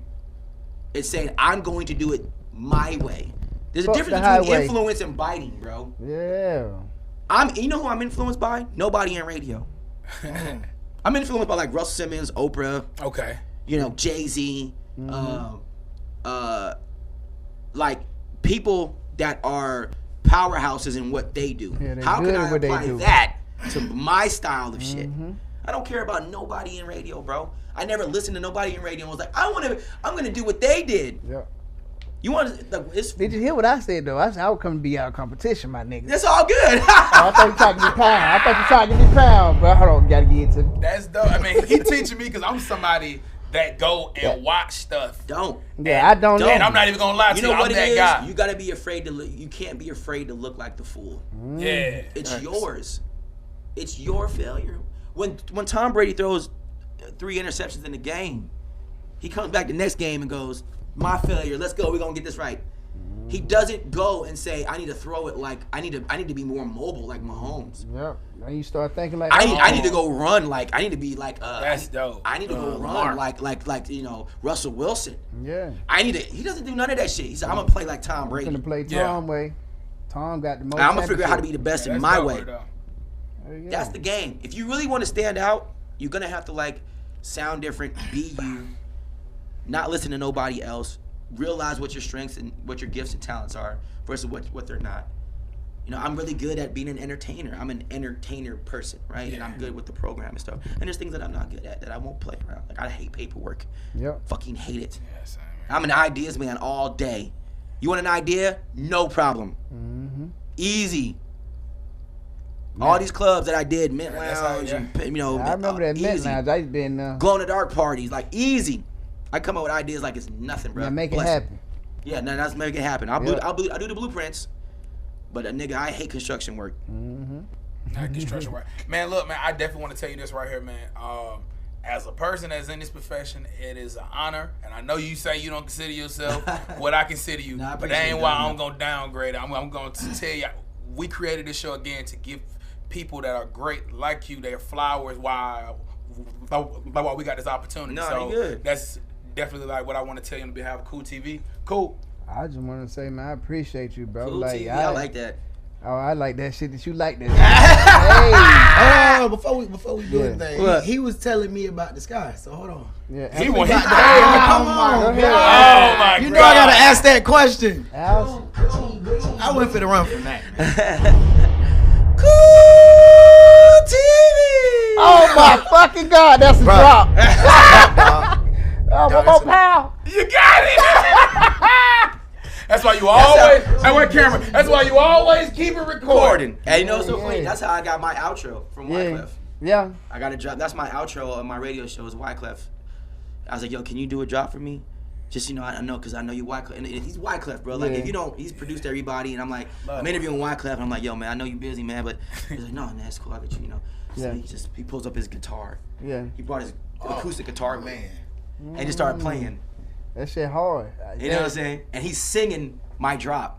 Ooh. And I hit record the moment he did it. This is why he Yeah, got me prepared. I was like, Gotta be. the nigga pulled his guitar up. I was like, oh shit. Yep. Ready. Hey, you Look, and you was that good right after that, huh? You was in your zone. Bruh, I should let y'all, if I could pull it up in this, I'm gonna let y'all hear this shit. When he did it, I was sitting there like, I cannot believe I got Wyclef. This guy's like a major producer. He's produced That's a legend. everybody. Well, that was my question. When was your wow moment? Shit, that was it. Everybody and their mama. I mean, even Scream was like, DJ Scream was like, how'd you get that? I was like, man, that nigga asked a nigga for a drop. He just pulled out his guitar. And shit was crazy, bro. So like, I don't really have too many. Let me see if I have it on here, but I don't have too many like super wow moments. But it's just it. Hold up. Go on, Wyclef, your turn. E.T. Cali. E.T. Cali, locked into the galaxy, yeah, with Wyclef, son, yeah, I just feel like this legendary. I killed it. Yes, sir. Now you can't And he lie was to slick practicing, huh? it. Bro, he just did it. He just did it in That's his talent, organic man. tape. He just pulled up his guitar and There's so fucking much did pain it, in bro. Wyclif's voice. Yeah. I was so like, yo, I got a much drop pain. from Wyclef. This is crazy, but I got a drop from a hard. lot of people. But it's cool. My favorite interview was Nipsey. Yeah. Why? Talk to me about that. I just We think that both he. Leos. We both like lions. I just think that his perspective of life had like elevated him past past living in the emotions of the moment. Yeah. So whatever he viewed life, in my opinion, as opportunities for betterment, right? So if someone got shot, Yeah. you know, I just think, I don't know, his perspective on certain things was just so different to me. And he reads a lot, but he also comes from like a street background. Yeah. But he's also aware. He talked about his experiences with Dr. Savy. Yeah. He talked about his issues with him and Lauren at the time. He talked about his project and why this was like his first project to where he was with a major label. Yeah. He just had a different perspective. I remember I had a chef come cook for him. Yeah. So he never had that. So when he pulled up, That's dope. him and his team, I said, yo, I had a chef cook for y'all. And the label looked at his brother, like, what? I was like, this nigga from Cali, homie. Like, this is Nips. You know what I'm saying? Like, Oh, this yep, is our, makes you know what I mean? sense. This nigga, this is Nippy. Like, he was one of the 07 to 08. He was doing shit online I before the hype, really. Yeah, finna bro. start Because cooking I for was people now. when I was in college, bro, he was bubbling up. Like Nipsey was bubbling up, and he was just like that hustler. It was like at first I didn't think he was gonna stick because he gave me them Snoop Dogg vibes. Yeah, you know yeah. what I'm saying? He just had a different business mindset. Yeah. Once his business mindset came in, I think he just developed it differently. But like, you know, it just worked out best for him, the way he did it. Yeah. And I think it was perfect timing in the sense of like the Victory Lap project. You know, he had did some dope mixtapes with DJ Drama that I thought were dope. And to me, I think he deserved. There's, you know, you don't go all the way out for everyone. Like I remember, I gave, you know, we had chefs come cook for like Future before, and I had a chef come cook for Nipsey, a couple other people, and there's some people like, you know, they're just brand new artists and come get an interview and we're gonna do our thing. Like I think there's nothing wrong with earning that level of respect. You know what I'm saying? You guys become the biggest podcast. You guys start beating Joe Rogan. Yeah. We coming, Joe. You know what I'm For saying? no Like reason. then all of a sudden, like there's a level of respect that goes with that because Yeah. you earned it, Yep. right? So Facts. I believe in earning shit. I'm not one of those people that you hear people say speak shit into existence. Yeah. I don't believe in that shit Why not? because you gotta live it into. You know much people say He shit every just day. said that shit. You gotta walk this shit, Yeah. my nigga. You, You gotta, gotta put pray- 10 toes on the ground. You gotta pray with your feet, not with your hands. And so like Mm. you can't sit there and pray with your hands and not with your feet. You gotta do both. So a lot of people will say things.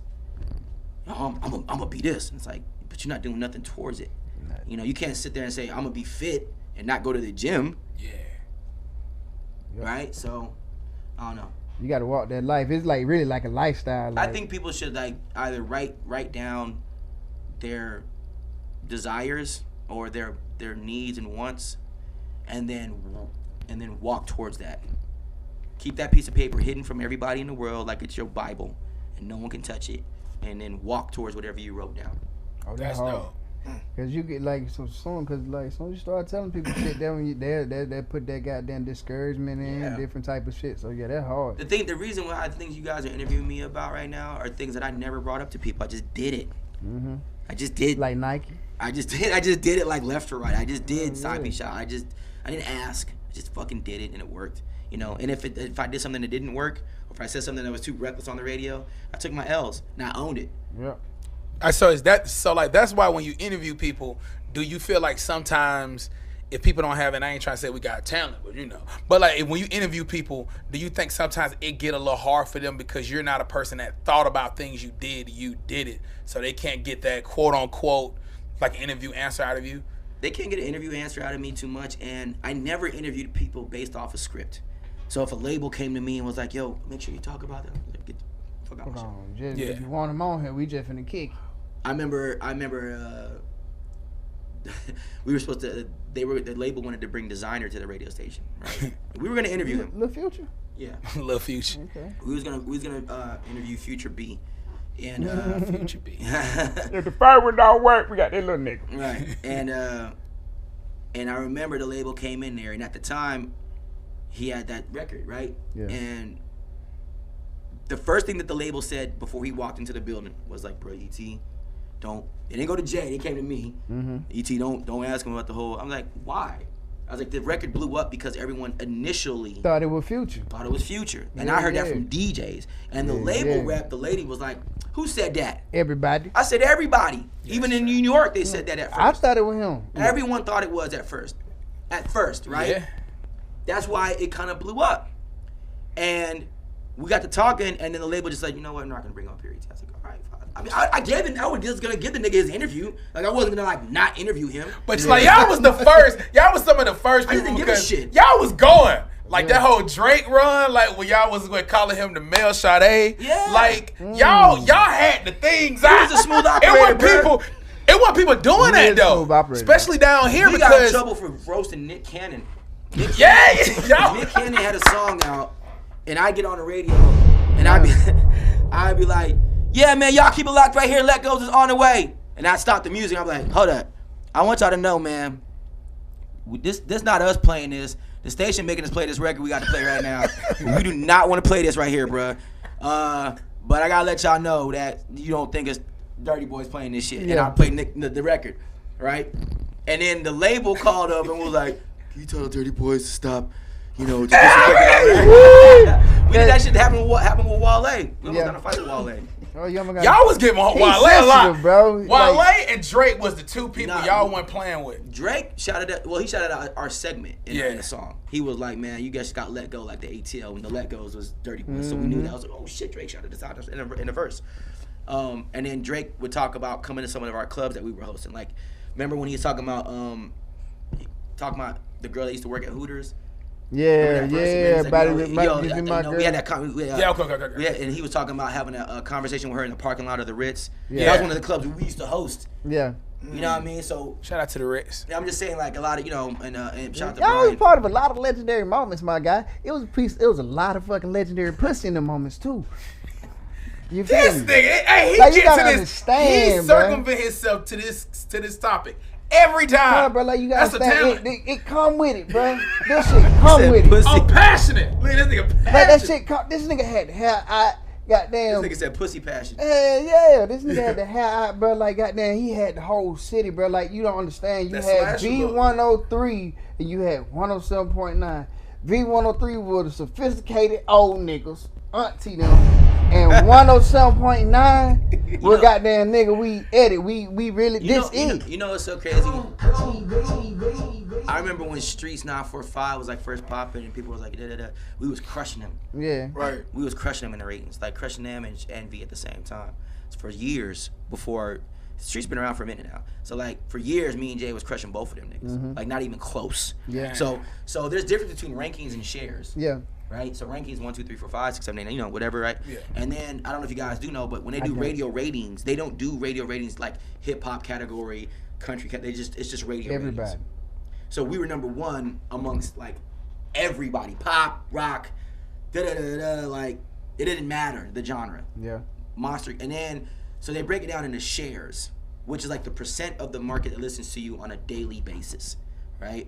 So let's say 20% of 6 million people listen to you today. Yeah. Tomorrow 10, and then they add it up for the month. At one point, when I left, we had the highest share number that we had ever seen. We had a 15.8 share, and just in our time slot. And When not you just left? yeah, when I left hot, and we had never seen they hadn't seen a 15 share after 15 nothing after that. But when I left hot, me and Jay had a 15.8 share. Streets had like a 1 something, and Greg and them was in single digits. I can't remember what his number was, but it was like single digits. That was at that. This is like, and you can look it up. It's actually on it was 2016, and it was October. The month was October. Oh God, what is the rating? I always tell people, look, you go. NASDAQ. No. I don't So know why I said that.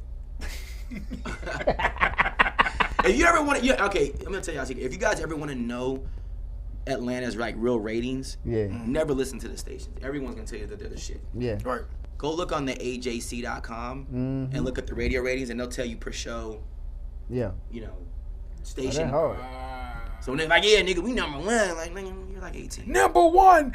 You gotta manifest it though. Right. That's how I found out you was leaving every time. Yeah. Every I think when you first leaving, that's when I found out. Yeah. Shit out. It's crazy. Yeah. That's how. So they'll tell you the truth, man. You know what I'm saying? So it's Arbitron.com. Arbitron.com will tell you Everything you need the to know. radio ratings. So if you wanted to see what Dirty Boy share numbers were, the share numbers, in 2016 So October. like you left at the Destroyed top it. of y'all So- game. Yeah, Off crazy. Seinfeld. Yeah, and that shit was crazy. Like, did that like? Cause I was just finna ask you And I didn't about. start at iHeart till 2017. You had to sit out for a minute. Yeah, I had to sit out. Yeah, I knock your remember. peak clause? Yeah, I had to. Once you get to a certain level, they give you a Yeah, non-compete. yeah. Like if I was a nobody, they wouldn't give a shit. Oh, okay. Yeah, he had to sit They out. was like, He nigga, was ET, you gotta sit down.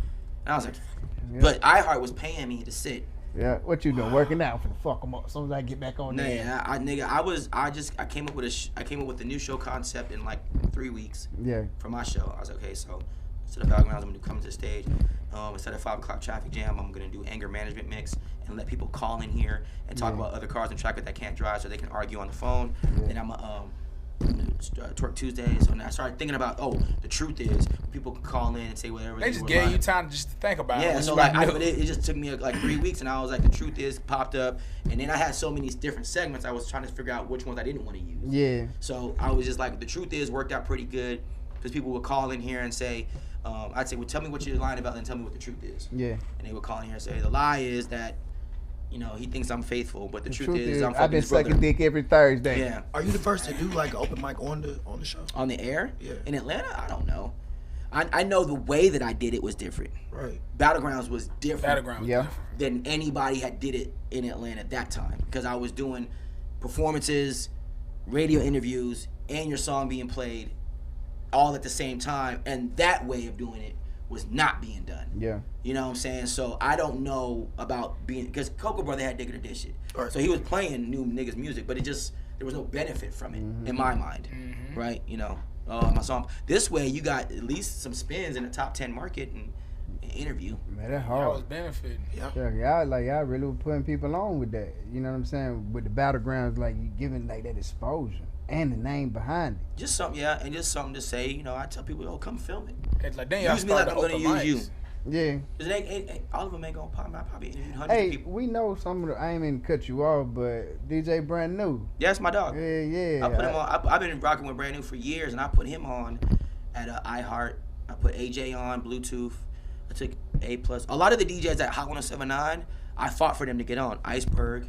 I brought Iceberg up there. I brought A+ up there. I brought Geronimo up there. I brought Geronimo. DJ DJ Ray G up Geronimo, there. yeah. DJ Tone. I brought him up there to get on the radio. Shout out to Tone. So all them DJs I put. That's on a hard working Oh, dude. that hard. I put Shout all out those to DJs Tom. on it hot. But you gotta understand, I built up a trust after a while. Right. Like at one point, J1 and Bill Black, when they were both up there, they was if ET's stamping a DJ, we gonna give him an interview, because I had been successful. Like I had already, Geronimo was already dope. A+ was already the shit. Yep. You know what I mean? So I was bringing on niggas that Iceberg was working out well. So if I was saying that DJs are dope, we need to look out for this nigga. They'd be like, cool. You always been in a management position. Like you always been like, Producing, yeah, like the producer. Like you always been able to. He got Touch. the vision. Everybody Yeah. ain't got vision. And your regular job before everything, was you in a manager position then? Nah, homie. But like you just so He's you just like- like fit right Oh, in. he I just pretty- came. I Nah, literally had homie. no way to do. I didn't went to school for radio, nothing like that. I grew up in like. I always tell people, like me and Nipsey laughing about this, because I grew up most of my life is in Santa Ana, which is right near like Long Beach, LA, right? Yeah. It'd be like Decatur, Yeah. Atlanta, right? If there's no traffic, but my grandma lived in San Diego, which is a couple hours away, in Emerald Hills. So I had I grew up around gangbangers and skateboarders. I knew when you say nah, homie. I mean, you did Yeah, that. he did that. Wow, I was like, hold on. Yeah. That's what I grew up around. It was like gangbangers and skateboarders. Yeah. You know what I'm saying? So, I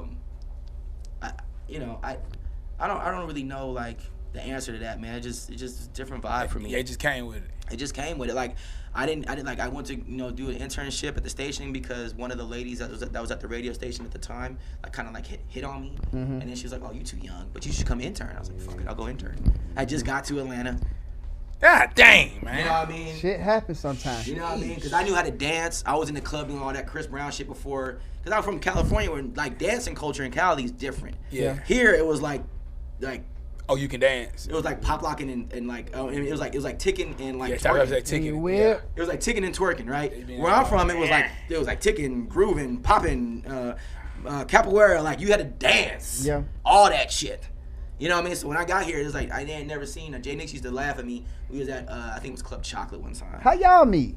Me and Jay. I met Jay. The first time I met Jay was when Cocoa Brothers was on the air, and he had came down to do like a birthday bash. Yeah. Because he was on the air in St. Louis, right? And that's when I first ever just met him. Yeah. And they were doing like a national broadcast, a birthday bash, right? And then he went back home, and you know we kind of connected like that. Yeah. And then when they brought Jay back down here from St. Louis again, E For Real was on the radio after Cocoa Brother. Because they literally told me they were scared to put me on there because they didn't know what I was going to say. They already knew. They were calling me like a shock jock, which I didn't know what the fuck that meant at the time. What the fuck does that mean? Shock jock. It just sounded so old. I didn't know what it meant. Anything can happen. Right. So, then when that didn't work out with him, they was like, you just put these two young niggas together. Fuck it. And just they just put y'all together. They just threw us together. It was like, fuck it, y'all, because it wasn't working. That shit hard. And they was like, man, we just gotta put these niggas together. Because like Jerry was like, man, fuck this shit, just put these niggas together. And then they brought me in the room. Was like, Dude, it feel like a Hollywood movie though, bro. When you think about it. And Jerry was like, ET, please don't get on the air and say no crazy shit. We know how you know that. We know what you know. I'm like, y'all act like it doesn't work though. Yeah. Exactly. I can see if y'all telling me this and it didn't work. Yeah. But it was working. You know what I mean? Just go with it. Stop so being it wasn't pussy. hard that y'all like to know you guys. Yeah. You know you guys don't sound alike. So like I had to literally know him, and now I know the cadence. Y'all cadence are different. Right. But to my naked ear, when I was like really listening, Never knew y'all. Yeah. I couldn't tell who was who. I couldn't either. And they will be in the car like, shut up. No. Because he got a slick ass mouth. This DT, no. Slick shit. And then y'all had that quick jab.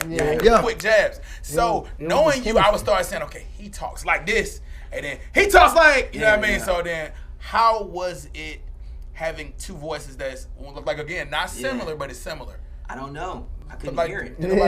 To me, you always knew the difference. Me and him, I didn't think we sounded alike at all. Yeah. I never heard that. That's just like whenever I had brothers. Me and my brothers sound like to other people, like people that you sound like. They around each other. They start picking up. They start talking. I think because our personalities were so. I was way more reckless than Jay. Facts. You know what I mean? So I would say. Well, if I was talking, I would be the one to hang up on motherfuckers on the phone. Like if someone's talking to Jay, they were like, "Et, you're so much, shut up, bitch," and I'd hang up the phone. And that would play on the air. Yeah, Jay nice. Jay be and Jay would be like, you can't call her a bitch. I was like, that's why it worked. Call her a bitch. And he'd be like, man, you cannot call her a bitch. I'm like, man, fuck that bitch. And the next song would play.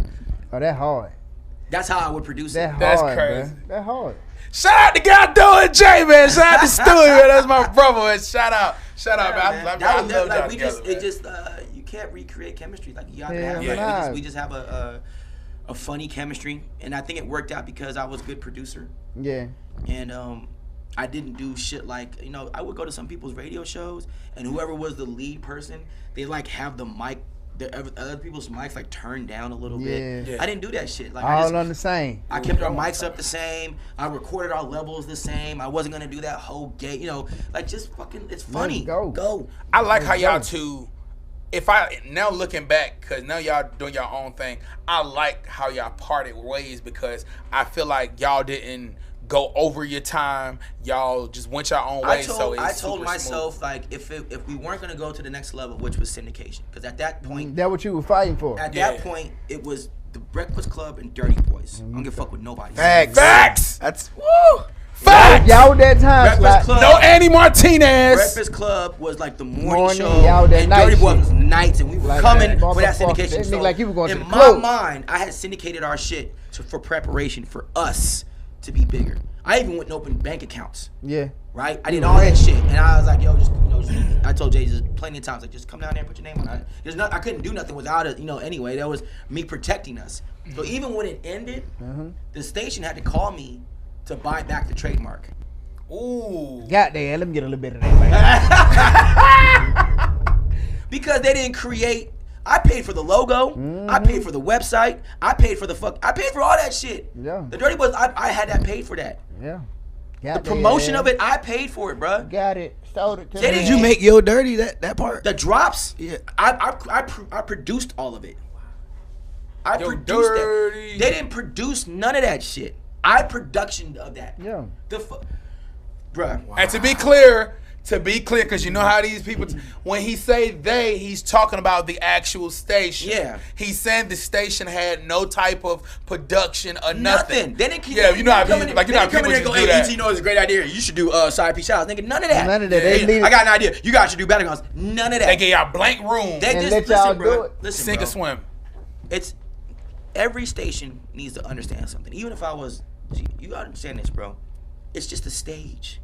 No one's coming just to see the stage. If that was the case, you would just throw a concert and play music. Yep. But you're not gonna have fucking a sold out city. He's a walking Twitter page. You're not gonna have sold out cities for Yeah. birthday bash and fucking and just have play these records and not put 21 Savage on stage. Like you come out. So when you listen to these stations, you're listening for the shows. The music is the icing on the cake. You want good records and you want good programming, yes. But if your shows suck, I can get music anywhere. So y'all became hosts that was bigger than the artists. You had to. Yeah. It's fucking crazy. Because artists come and go. If your shows aren't bigger than your artists come and go. You're not gonna get the Nickies and the Drakes and the Jay-Z's and the Beyoncés every day. What you're gonna get, listen, bro, what you're gonna get is a pack of Skittles. You know what I call it? Candy. Candy versus meals. Okay. Some artists are candy, and that's great. We all love candy. But I can't survive off that shit. You need some new. Everyone's not gonna be a fucking meal, bro. And that's cool. That's fine. Now an artist can turn from candy to meal, but most artists are candy. They're just Skittles in a pack. And they taste good. But I need steak every once in a while, bro. I need substance. I need, you know what I mean? Yeah. I need something to survive off That's of. so fucking hard. And The artists needed you guys more than you needed well, them. I won't They say was that, good. but I won't say that. But what I'm saying is you gotta be at that perspective. Jay Nix was strip club shouting. Yeah. Facts. Even No. now he can, bro. That nigga used to walk in the major clubs, Bro, packed that's why I'm. packed with niggas in there spending racks, bro. Yeah. And he would walk right into the locker room. Yeah. Yep, that is true. He would give him pep talks. That was true. Bitches, bro. Yeah. That's true. Like, So people- while he was doing that, what was I doing? I'm in the high schools doing lunch takeovers. Marketing, I wasn't doing no fucking. webbing out, I wasn't everything. doing no pep rally bullshit. Y'all like pep, kid to play. pep rally bullshit was corny. I'm gonna do lunch takeovers, and I'd go there and we just DJ their lunches. Yeah. And bring food. Yeah. Hold on, stop That the was hard. game. So Y'all remember that? Hold on, no. Like Pep rallies he are corny. That's what I meant. He need. Hold on, you knew where I was going. Everybody do pep rallies. They're What? corny because they're Why not. They're you- not creative, dog. No. Like, That's it's corny. fucking fire. We're gonna do a pep rally and we're gonna bring an we're artist to gonna- perform and you guys make some noise. It's like, yeah, thanks, non-creative. So I started doing lunch takeovers. Yep. I got tired. I brought lunch take. Anybody else in this city doing lunch takeovers in Atlanta stole that shit from ET. I don't give a fuck. There was nobody doing that shit. Bow, bow, bow. Nobody. It's hard too, because you eating and you get entertained. Nobody. So and then and the reason why I came up with it was because I realized like when you do a lunch takeover, you ain't gotta like you know, sometimes a pep rally, some of the students wouldn't be there because they had to leave early, or after lunch they leave. Maximize. So you're missing out on a few hundred people, and the rest of it they're just there till the buses come. With a lunch takeover, everyone's got to eat, Yeah. and each lunch was like a half hour. So I stood there for like 2-3 hours just till lunch was over, and we DJ'd their lunch. They come in there, Then rock it's out, organized. They sing, it's organized, and who's the star? Them, No, you. me and the DJ. I don't have to bring no artist. I don't Oh, have to yeah. worry about nobody. 'Cause you coming don't to smell need like all me. of I them. don't need them. Yep. I make the kids do a dance contest, give out free shit, and then at the end of the day, the students and the teachers are all happy, and it didn't cost. It's less headache on the station because we don't have to worry about bringing in artists who don't get along. Just 4 lunches. Just 4 lunches, Fuck. and get a That hard. sponsor, give out shit, and it's a done deal, and everyone's happy. The students get a chance to release, dance a little bit, you know, whatever. Feel cool. He giving too much game away right The now. teachers are happy because some of like I remember going to even last year going to like some of these middle schools and they would do 2 years ago they would do like pep rallies or not pep rallies but they had lunch takeovers and we go DJ their lunches and they would give me like certificates of appreciation and shit and it's simple pep rallies. Gotta bring these artists out there and everyone's smelling like weed and the principal's complaining and there's officers on duty and this artist don't get along with that one because he fucked so-and-so's girl. I don't care about the bullshit. Yeah. He got minutes. That shit is petty though. Like I ain't gonna lie, like artists are like really difficult. I remember I was hosting this shit with Lil Bootsy out in Houston, and just the whole antics of just dealing with an artist. You know what I'm saying? Nothing bad or negative or positive. It's just like the extraness you have to go through with just dealing with them motherfuckers. Yeah. And then, but it's a time and a place for a major concert. Absolutely, I'll deal with it. Birthday bash, major events, I'm dealing with it. High school like lunch takeovers, bro. Just go out there, rock it. If you want to bring an artist with you, that's cool. I used to have artists tell me they wanted to do my lunch takeovers. I wouldn't do it. They're like, bro, let me just do one of your lunch. I'm like, no, I'm cool, bro. Come on, nigga, let me just come. I'm like, no, I'm good. It's gonna pop. You know, I would do white school. I had one white school in the North Georgia area. Yeah. The mayor came out of the county. It was all white, bro. There might have been like 30 black students. They were in there jamming. They enjoyed themselves. Yeah, I had AJ DJ that shit. Yep. Heavyweight champion. That's goddamn bad, shit was hard. Man. Like again, man. Hold on. I'm doing my Oprah clap together. Hell nah. I ain't gonna lie, you don't, bro. Like, I don't talk too much. I know. Nah, you ain't talk too much. Not. Like I like, and I know. I'm gonna do how he do, and I can speak for goddamn AR too. Like I like the way that organically went. You know what I'm saying? Like we did it for like 2 hours, but we've been trying to get out like in an hour. And like, your ass, you was a great guest, my nigga. I appreciate you for that. You know I would try to make sure that we don't act. I would try to make sure I don't take your time up because like I just want. I don't gotta be at a club. I got R&B Wednesdays tonight, so I don't gotta be at a club. We at VVS? Yeah. I felt shout out DJ man. Omeezy. You coming next? Yeah, Omeezy, my nigga. Omeezy, you next. And ask him about his production. He's got some dope ass beats. He do. Omeezy, you next. You know you mines. You know you mines, Omeezy. You gotta fuck with that. Omeezy's my guy. Like, can you let him know that he's next? I'll let him know. That's my nigga. Omeezy, he just Story, I'm coming. You already know coming. Stop ducking. You 5'5", stop ducking. He's 5'8", I think. He don't like that height. Don't play about his height. Don't put your hand. Hey guys, rappers, stop putting your arms on Stewie's shoulders. He don't like it. Hey, bro, like Jay was so dope at Stewie Rock. I remember there was a time he was gonna like kind of like quit. Yeah. A lot of the niggas around him that were from his town, like I wouldn't say weren't fucking with him, but it just wasn't the same support. Yeah. Facts. And I was like, bro, nah, you do that shit, and I'm gonna focus on Dirty Boys. So that you can focus on being Stewie Rock. That's how much I believed in it. I still think that Jay's musically was dope. Yeah. Your music was dope. I mean, I got you got a nice groove. I do vibe music. Yeah, I was about to say that. If you heard my record, Walked In is on, it's on all platforms. But I got a project out called Skater Chic. But like, it's real smooth. Yeah, I make vibe music. Yeah. I make music for the car. You know, I want y'all to get the car, roll the window down, and just ride out. Either you're driving to it or driving from it. Right. I make vibe music. But like, I just thought that Jay was so dope to me that I was willing to like just record my music, help push his shit, and manage and produce Dirty Boys to the point that where it was gonna be so big that we had the root to do whatever else we wanted to do. In real life. You know, so you go be Stewie Rock, you go be Dirty Girls, and whatever. We doing it all. Don. Yeah, man, this was like we was hosting and we was like the Jay Nixon ET. And man, it was such a big idea because we, you know what I mean, like we do this. So he had contact you earlier this week to ask for your logo and all that, man. But he got No Ugly Girls Allowed, man, and we like to see you like with a present, man. Oh, that's dope. CoolTV, diverse, No Ugly Girls Allowed, and we just like to, you know what I mean? Yeah, we just wanted to show you love and give you a token of our appreciation for even giving us this fucking time, bro. Open clap. Hey man, shit! I'll make sure I wear this when I'm getting my chrome polished. Ah! Thank you, ladies and gentlemen. You know what I'm saying? For this award, I'd like to thank all you bitches out there in the world. You know what I'm saying? I hope you all polish my chrome later on. I will be having this on. This nigga fire. He just made head sound so nice. You gotta get your chrome polished. For no reason. No reason, Dope Nation. You gotta get the pussy. Well, whatever. Stay dope, never lose focus. We got this Gotta big get your chrome polished, man. You dope, bro. Appreciate you, man. We appreciate you for being here, bro. And you just helped us another thing.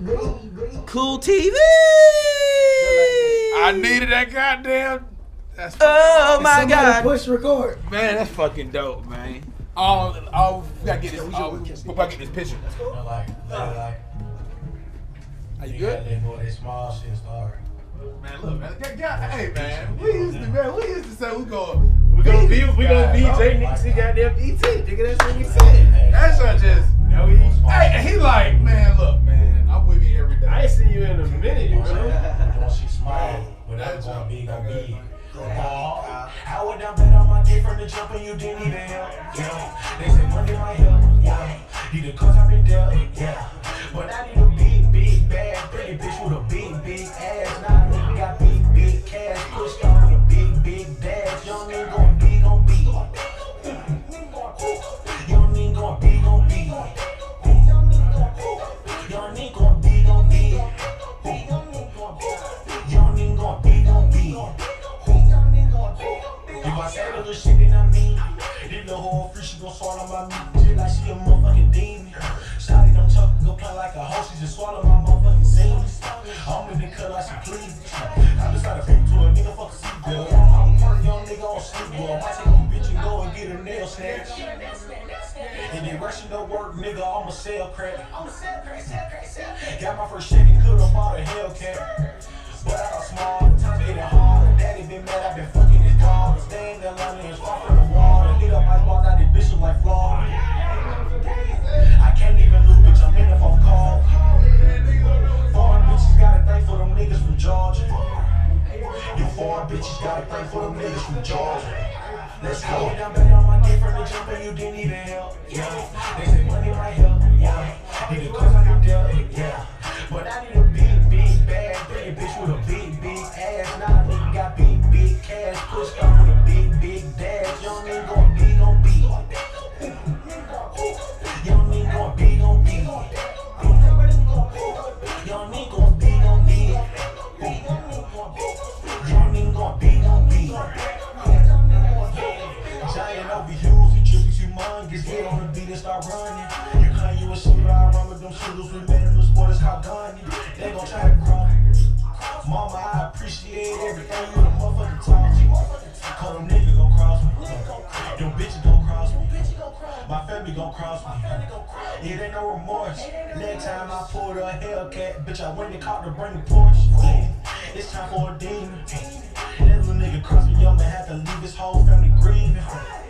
Yeah, whole family grieving. That little nigga cross me, I'ma have to leave his whole family grieving. Yeah, nigga gon' trade on me, bitch gon' trade on me. Yeah, nigga gon' trade on me, bitch gon' trade on me. I went down bad on my dick from the jump and you didn't even help. Yeah, they say money might help. Yeah, need the cause I've been dealt. Yeah, but I need a big bag, pretty bitch with a big ass. Now I nigga got big cash, pushed up with a big dash. Young nigga going big on B. Young nigga going big on B. Young nigga going big on B. Young nigga going big on B.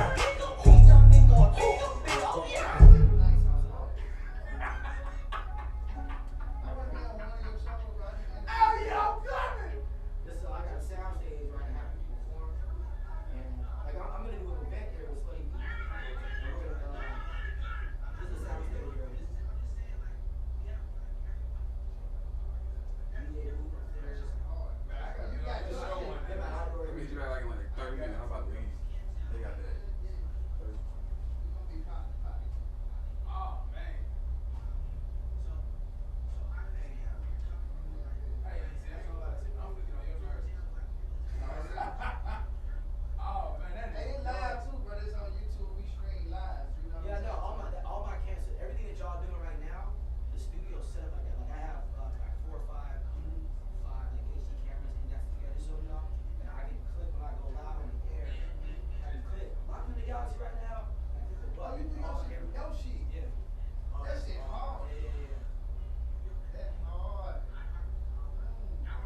ask Jay that shit, right? I told him niggas no. I was like, no, I'm not gonna do it. Now they put that was the plan, right? The lawyer was so mad that I don't know if he was mad, but he said, I think that he was mad that we brought in a negotiator because the first thing that they did was give us a bullshit contract and try to give us some bonus structure or restructure. You gotta remember that we're number 1, number 2, like every month. Every month. Your negotiator helped you deny that? Yeah, because the negotiator is not, he's there to negotiate things piece by piece. See, lawyers get negotiating skills. Negotiators only negotiate. They come in with the shit. They come in with negotiate. So all he did was break. So if someone was gonna negotiate believe would, right? As a lawyer, you're taught to negotiate and you're taught to negotiate believe, right? The negotiator has to negotiate the B, the E, the L. You get what I'm saying? Every aspect of what I am. Every aspect of it. Oh, and y'all had so much to. And so the problem I think, I could be wrong, but the problem I think was that the lawyer just didn't like the fact that I brought in a negotiator. And Jay and the lawyer kind of got into Jay's ear about that shit. Because I'll never forget the day we were sitting there, and I said, I'm not signing this contract. Yeah. The lawyer says to my face, like in a degrading way, well, I just want you to let you know, they asked us if we do the show by myself. I'm like, duh, motherfucker, they asked me the same shit. Yeah. What you think that I'm the one producing this shit, asshole? Like, what you think? So we're not as special to each other? That's preparing. Yeah, like we knew this. Yeah. They asked me the same shit. I told them niggas, hell nah. Right? The moment that shit happened, and then he said, man, Jay signed the contract. The only reason that they got more money was because the negotiator brought in iHeart. And iHeart said, well, we'll pay you this. So the station said, well, shit, we got to keep the Dirty Boys. So we'll pay them that too. They matched it. Okay. Do you get what I'm saying? Because of negotiator. Because the negotiator, the lawyer, the initial contract that they gave us, the lawyer literally told us to sign it. And it was for nothing different. To get it over with. Sign the contract, and they're gonna give you a better bonus structure form so that you guys can at least make the bonus. Dave Chappelle John he was talking about. And I was like, bro, Jay, we done put in like 9 years, 10 years. Hey, I was the biggest niggas. We the biggest niggas online. We the biggest niggas in the city. We got motherfuckers in different regions coming to us. All this shit's going on. It doesn't make any sense. Slick goddamn a part of that whole wave of why Atlanta is why it is. What? You get what I'm saying? Other like you gotta. I said, bro, we check niggas want to be hosts now because they watched me. Facts. In clubs. Telling you, man. The reason we started hosting on God was hanging with Stewie and niggas. I don't even know if you probably remember us being around. I'm fucking doing concerts, yeah, yelling in the club and throwing motherfuckers and bottles going and wave your cell phones in the sky and let's do a little pussy real quick. Ladies, if you pussy clean screen. I just came up with so many legendary sayings. Niggas forget where they come from. I think one of the dopest things I got from is like, I remember you coming to my high school at Creekside. Right. I came to Creekside, and then like 5 years later, we in the club together, and it was like the same energy. Like you gotta remember, me and Jay didn't get in the game at like 30. A lot of niggas get into the business and become like known at like 30. Yeah. We were kids, bro. So y'all was a baby. We were like, we were an anomaly. Yeah. I was able to relate. Like, I'll give you a prime example, right? Like Streets Not For Far, like, you know Ferrari in DC? Yeah. Right. Okay. DC's in his late 20s, almost 30. Okay. He's just now becoming who he is. Who he is. We were 20, nigga. Jay got on the radio at 16 in St. Louis. What? You gotta think about it. A lot of people forget that You Jay know was what I'm on. saying? Yeah, that's hard. He was on fucking what was the shit? Rap City Basement. Basement. And he was the Right. He was a kid, bro. And he was like 20. So he was like 22 then. Ferrari was in his 30s when he got on. Ferrari's. Yeah. Wow. You understand what I'm trying to tell y'all? Like, That was what we did, what the reason, and that's why niggas be like, man, y'all still so vibrant and young. I'm like, because we not old, nigga. We not, respect to the OG Greg, but we not him. You know, nobody walking around here at 55, 60. Yeah. We just got in the game young. So, like, we got on. Y'all made an impact. Yeah. Y'all made an impact. And we made an impact. So niggas like, oh, y'all niggas motherfucker. No, motherfucker, we probably younger than your ass. We're interviewing these rappers that are older, but you get what I'm saying? Like, no, definitely created a wave. It creates a different path and perspective. So, like, I was trying to get niggas to understand, like, I come in as a host because everybody wanted to be a DJ at the time. Everybody was on CDJs, and at the time, it was hype to be able to do the DJing and have, like, the video play live in the club at the same time. Right. You gotta remember, YouTube came out in 2005. Damn. It's not new. Niggas think it's new. It's not. What's new is that everyone's finally on. You know what I'm saying? Everybody, but I'm saying people didn't use it to this platform Yes, they until. did. Yes, they did. Soulja Boy did. 2007. And then everybody did. Yes, they did. People forget that Soulja Boy was the first. Everybody did, bro. The problem is everyone else is catching on late, and they think that they're the new wave. I'm like, nigga, you're late. I'm the new wave. Sheesh. Me and Jay were the new wave. We were the niggas on it already, and we were on the YouTubes and the MySpaces and the Facebooks and the Twitters. I remember being on Hootsuite. There was Twitter, there was TweetDeck and Hootsuite, and we used to promote on Twitter, Facebook, MySpace, and everything at the same, plus emails and being in the streets with flyers. All at once. You know, now what's changed is how niggas still use TweetDeck, but how they use it is different. You ever see people like talk online and they be like, "You gonna go to the club tonight, girl?" That's TweetDeck. Niggas is talking to themselves. We used to use TweetDeck and put one tweet out, and then it'd be a blast tweet on like 30 different accounts. Yeah. Now they'll literally have 40 accounts, 100 accounts, and they'll talk to each other on those accounts. It'll be TweetDeck, and it make it look like someone's talking about a club when it's just really TweetDeck. Damn. That's the way nigga promoters use it now.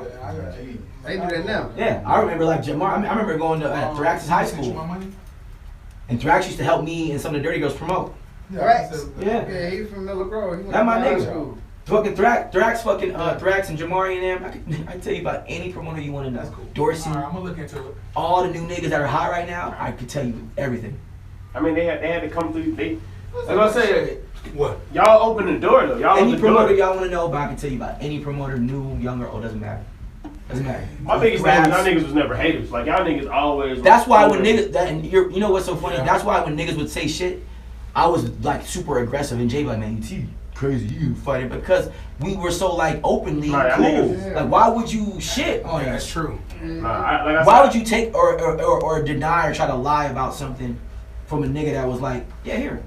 I remember one time you pulled me up, like as I said, you probably don't remember, like you pulled us up to a section one night and was like, cause we walked in with Jay, you was like, nah nigga, you with us, like, no, y'all not over there. I think we was at, what was That was this the was, question. The sauce. nah, this is when we was up there at, I think it was Wild Bills, and this is when he was performing as like Stewie Rock. Oh yeah, yeah, We yeah. had 2 Chains. Yeah, There were 2 Chainz was on. Yeah. and he was like, no. And Migos was on stage. And he was like, no, they with us. And I'm like, nigga, you know who we is? And he was Yeah. like, no, nigga, come over here. And I'm like, all right, bro. Let's even die now. I forgot about it. That was the big stage too, and I remember he was like, "Hey, y'all nervous?" I was like, "No." I was like, hell yeah. And we had those backpack shits on. And we had those swagger bands. swagger bands with this shit. And it was Yeah. just like crazy, just like, but y'all always was that same, like, Yeah. and even when I would see you in the club, like, you always gave me that same energy. It was never like, it was never on Y'all that don't fuck be nigga strangers. shit. You never not. I don't knock other niggas' gifts and talent. You know what you gotta feel? You gotta know that can't nobody fuck with you, but you can't be afraid of letting somebody do their thing. Because if you know someone can't fuck with you, then let them shine. Do their thing. Right. If they gonna do their thing. Because the moment that they start doing your thing, you can call them out on it. What they gonna say? They gonna argue and bitch and moan, get online, talk shit. It ain't gonna be true. Because they ain't gonna be able to have that fun. Like what we And talking it's about. not gonna be the same. The A lot of fun. niggas get on the air and now are on new stations and they try to do what Dirty Boys did, but it's just not the same. I remember talking to Ferrari. He goes, they had a segment that was kind of like Let Goes, but they made him take it off the air. And the moment he said that, I was like, it should never been. Wow. Oh my. Yeah, I'm finna say like we talking about it. They kind of. I mean, I know now. If I meet them, Now, they a little corny. No, it's not. It's not about him being right or wrong or corny or whack. I'm not saying that. What I'm saying is Just the point. the creativeness of being yourself and finding that element that's gonna sound like you to identify with you, right? Like, how do I identify me? How do I separate me from the other 1,000 radio stations in Atlanta? How do I separate me? You know what? Fuck it. Yeah. Fuck it. Sci-fi shot. I'm gonna do shit that you niggas is just not doing. Fuck it. Why You not? gotta, I mean, just based off when listening to the interview, it sounded like you understood a lot of part about the legal side of it. Though. You took a lot of. No. You just always had a lawyer, or you just Nope. moved that. Let me tell you something, bro. Did shit. I just did shit, and innuendo. Innuendo is different than verbally saying it. So I would never get on the air and say she got a fat pussy. I mean, I was like, man, that girl Moose Knuckle was calling me. Girl, That's what we just And they were like, talking God, about. what the hell's a moose knuckle? I'm talking about, I'm like, nigga, get that boo winkle she got right there in the middle of her pants. That motherfucking moose, that moose knuckle was big. It looked like a fist trying to fight to get out. And everyone knew exactly what I was talking about. You know how to talk around. Remember that You thought it was flock line hilarious? box? Remember, yeah, man, bro. That Flockaland, you remember Tyler? Flockaland. They was like, who can get in Flockaland box? And I'm That like, shit Tia, crazy. they on the radio talking about Tyler. And you almost had it They first. talking about it. It's that Flockaland box. You would have smashed Flockaland. I know her for years. No, He went to school with her. with her. We went to high school and he. I interviewed her when she first started her. Listen, man, he got kicked out of her. Her mom almost killed this nigga. He ain't thinking it because she taller than me. That's what it is. He thinking it can't be possible. No. He's saying it because she's Flockaland with the lock box. Yeah. That's what they was on the radio saying. Who's gonna get in Flock? They was saying it openly, like it was Bruh. daytime. Like she got them fat DSLs and everything. Oh, She got yeah. in there. Hey, I know. And she just went through Not like that. counseling. Yeah. She lost the feeling in her body or something. Mhm. Really? She back. Yeah, Going, she back good. I'll But get her matter of right fact, we need to get some